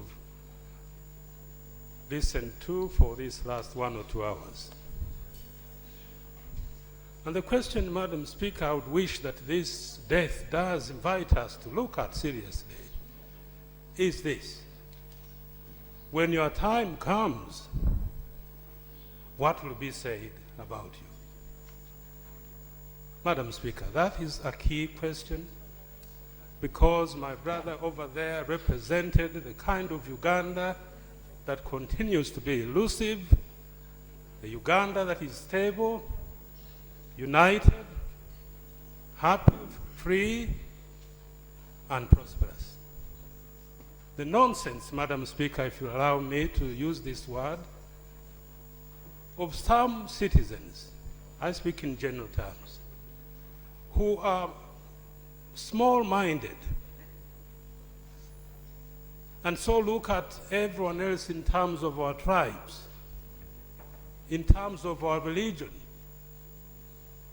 have got something to learn from this man who has left us. And the invitation to us all is we should stop being small-minded. We should be broad-minded, because in the end, when time comes, you'll have to be held accountable. And God will indeed ask you. He did not send you and me to this house to be divisive, to be narrow-minded in the way we see things, we do things. Matia did represent the new Uganda that I would wish we all work for. Madam Speaker, he is gone, but the family is behind, is left behind.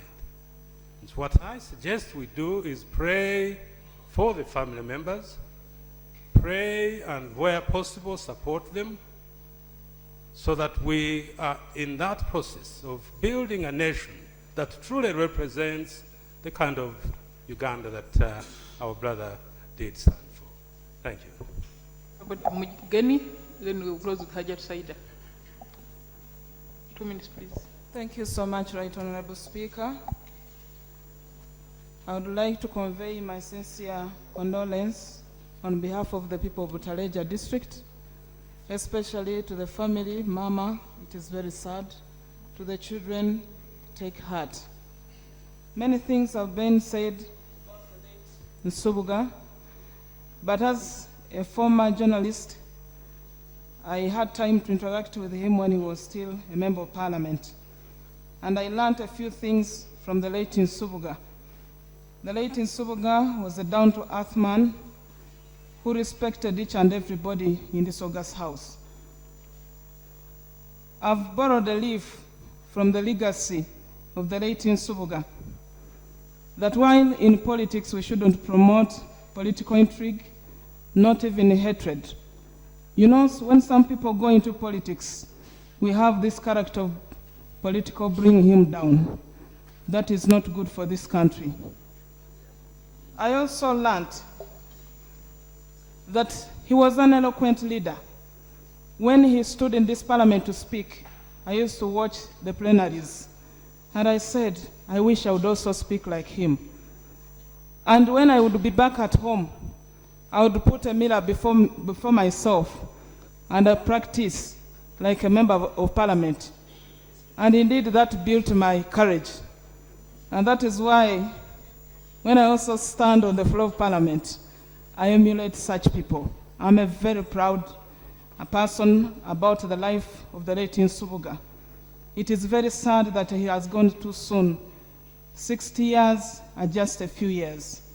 But let us celebrate his life, let us celebrate his legacy, and borrow a leaf from what he has done for this country. Secondly, I would like to say that many people have spoken about Pan-Africanism, but the Bible tells us very clearly that we should always do what we speak. We cannot tell others to do what we don't do. As leaders of this country, let us learn to walk the talk. And lastly, to the family, when I lost my father, the preacher then read Psalms 23. It has always comforted me. Whenever I recall the soul of my father. Saida.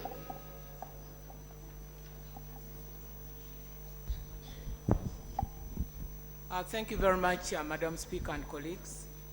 Madam Speaker, on behalf of my family, the people of Nakaseke North constituency, and my own behalf, I would like to register my condolences to the family, the DP fraternity, and the people of Uganda at large. Madam Speaker, I first met the late Matthias Nsubuga in London. We met at a clearing agent. He was clearing his matoke, and I had also gone to load a few things. After talking for a few minutes, I had my two boys. They showed interest in the matoke, so he offered one box of matoke and said, go, let my sons take that matoke. And I remember at that time, a box of matoke in London was costing over 20 pounds. Abroad, somebody to give you 20 pounds, to a stranger, was not a very easy thing. So that shows his generosity. Madam Speaker, I later on met him through association with my brothers-in-law who were in the same party with him.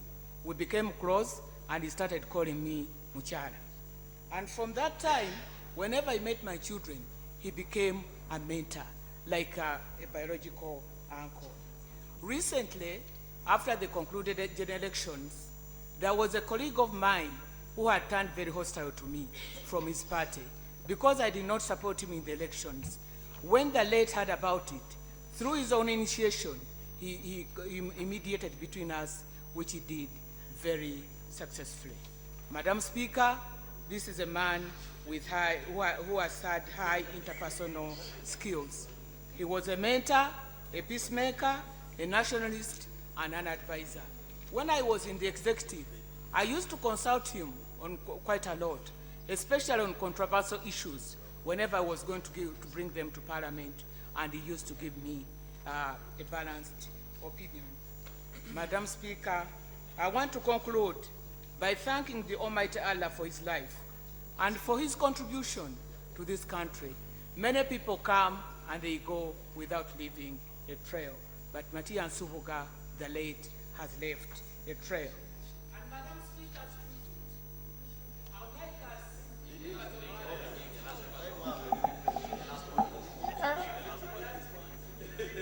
You close your statement.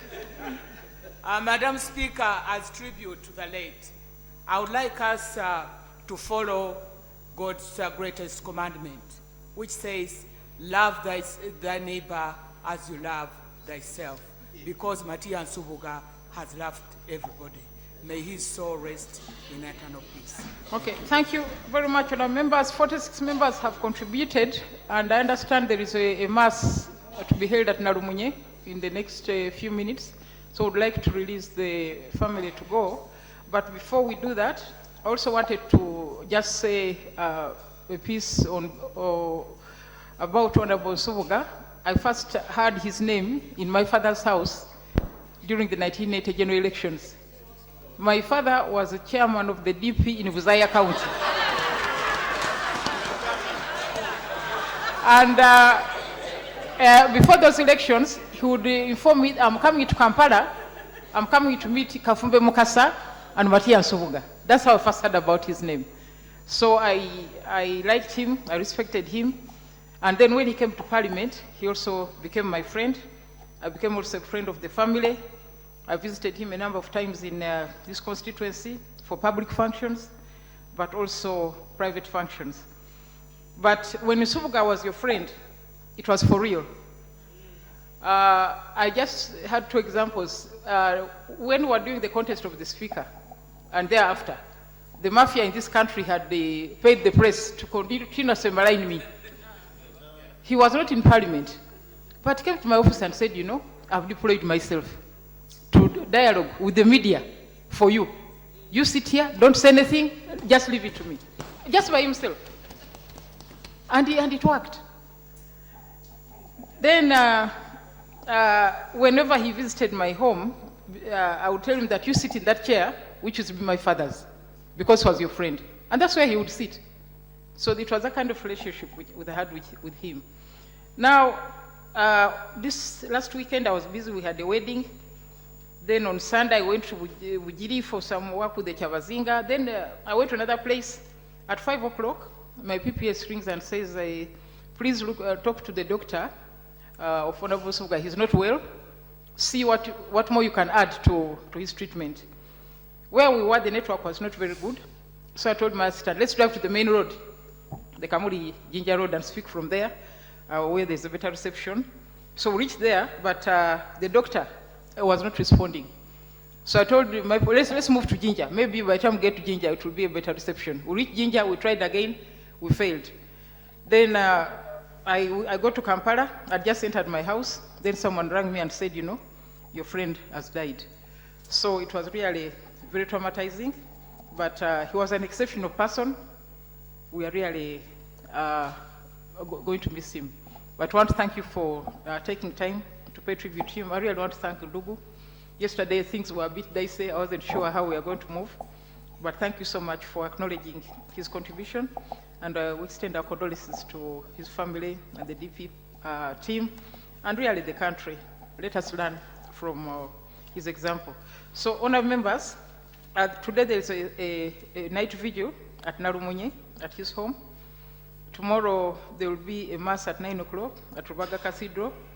After this, the body will move to Manja village, Chiseka sub-county, where he will be buried on Thursday. The final mass will start at 10 a.m. and it is hoped that by 2 p.m. He should be laid to rest. So members who are able to give support, let's go and give support to the family. I now put the question that this House do pay tribute to the Honorable Matia Nsubuga as proposed by the motion. Those in favor say aye, the contrary no. Please have it. Now the clerk is directed to extract the text of a resolution and give it to the family. Another one should be sent to the Democratic Party headquarters so that they can have a record of his performance. Also, the Hansard should be given to the family so that they can use it for future reference. Thank you very much. House adjourned to 10 o'clock in the morning. 10 o'clock, yes. Yes. 10 There's No, yeah, we are going to have the band playing. Yes, yes. The band is going to play the final dash. May we stand up for the anthems, please?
members remain standing as the casket of the late Honorable Matia Subuga leaves the chamber as the police band plays the dirges.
Members, you may resume your seats.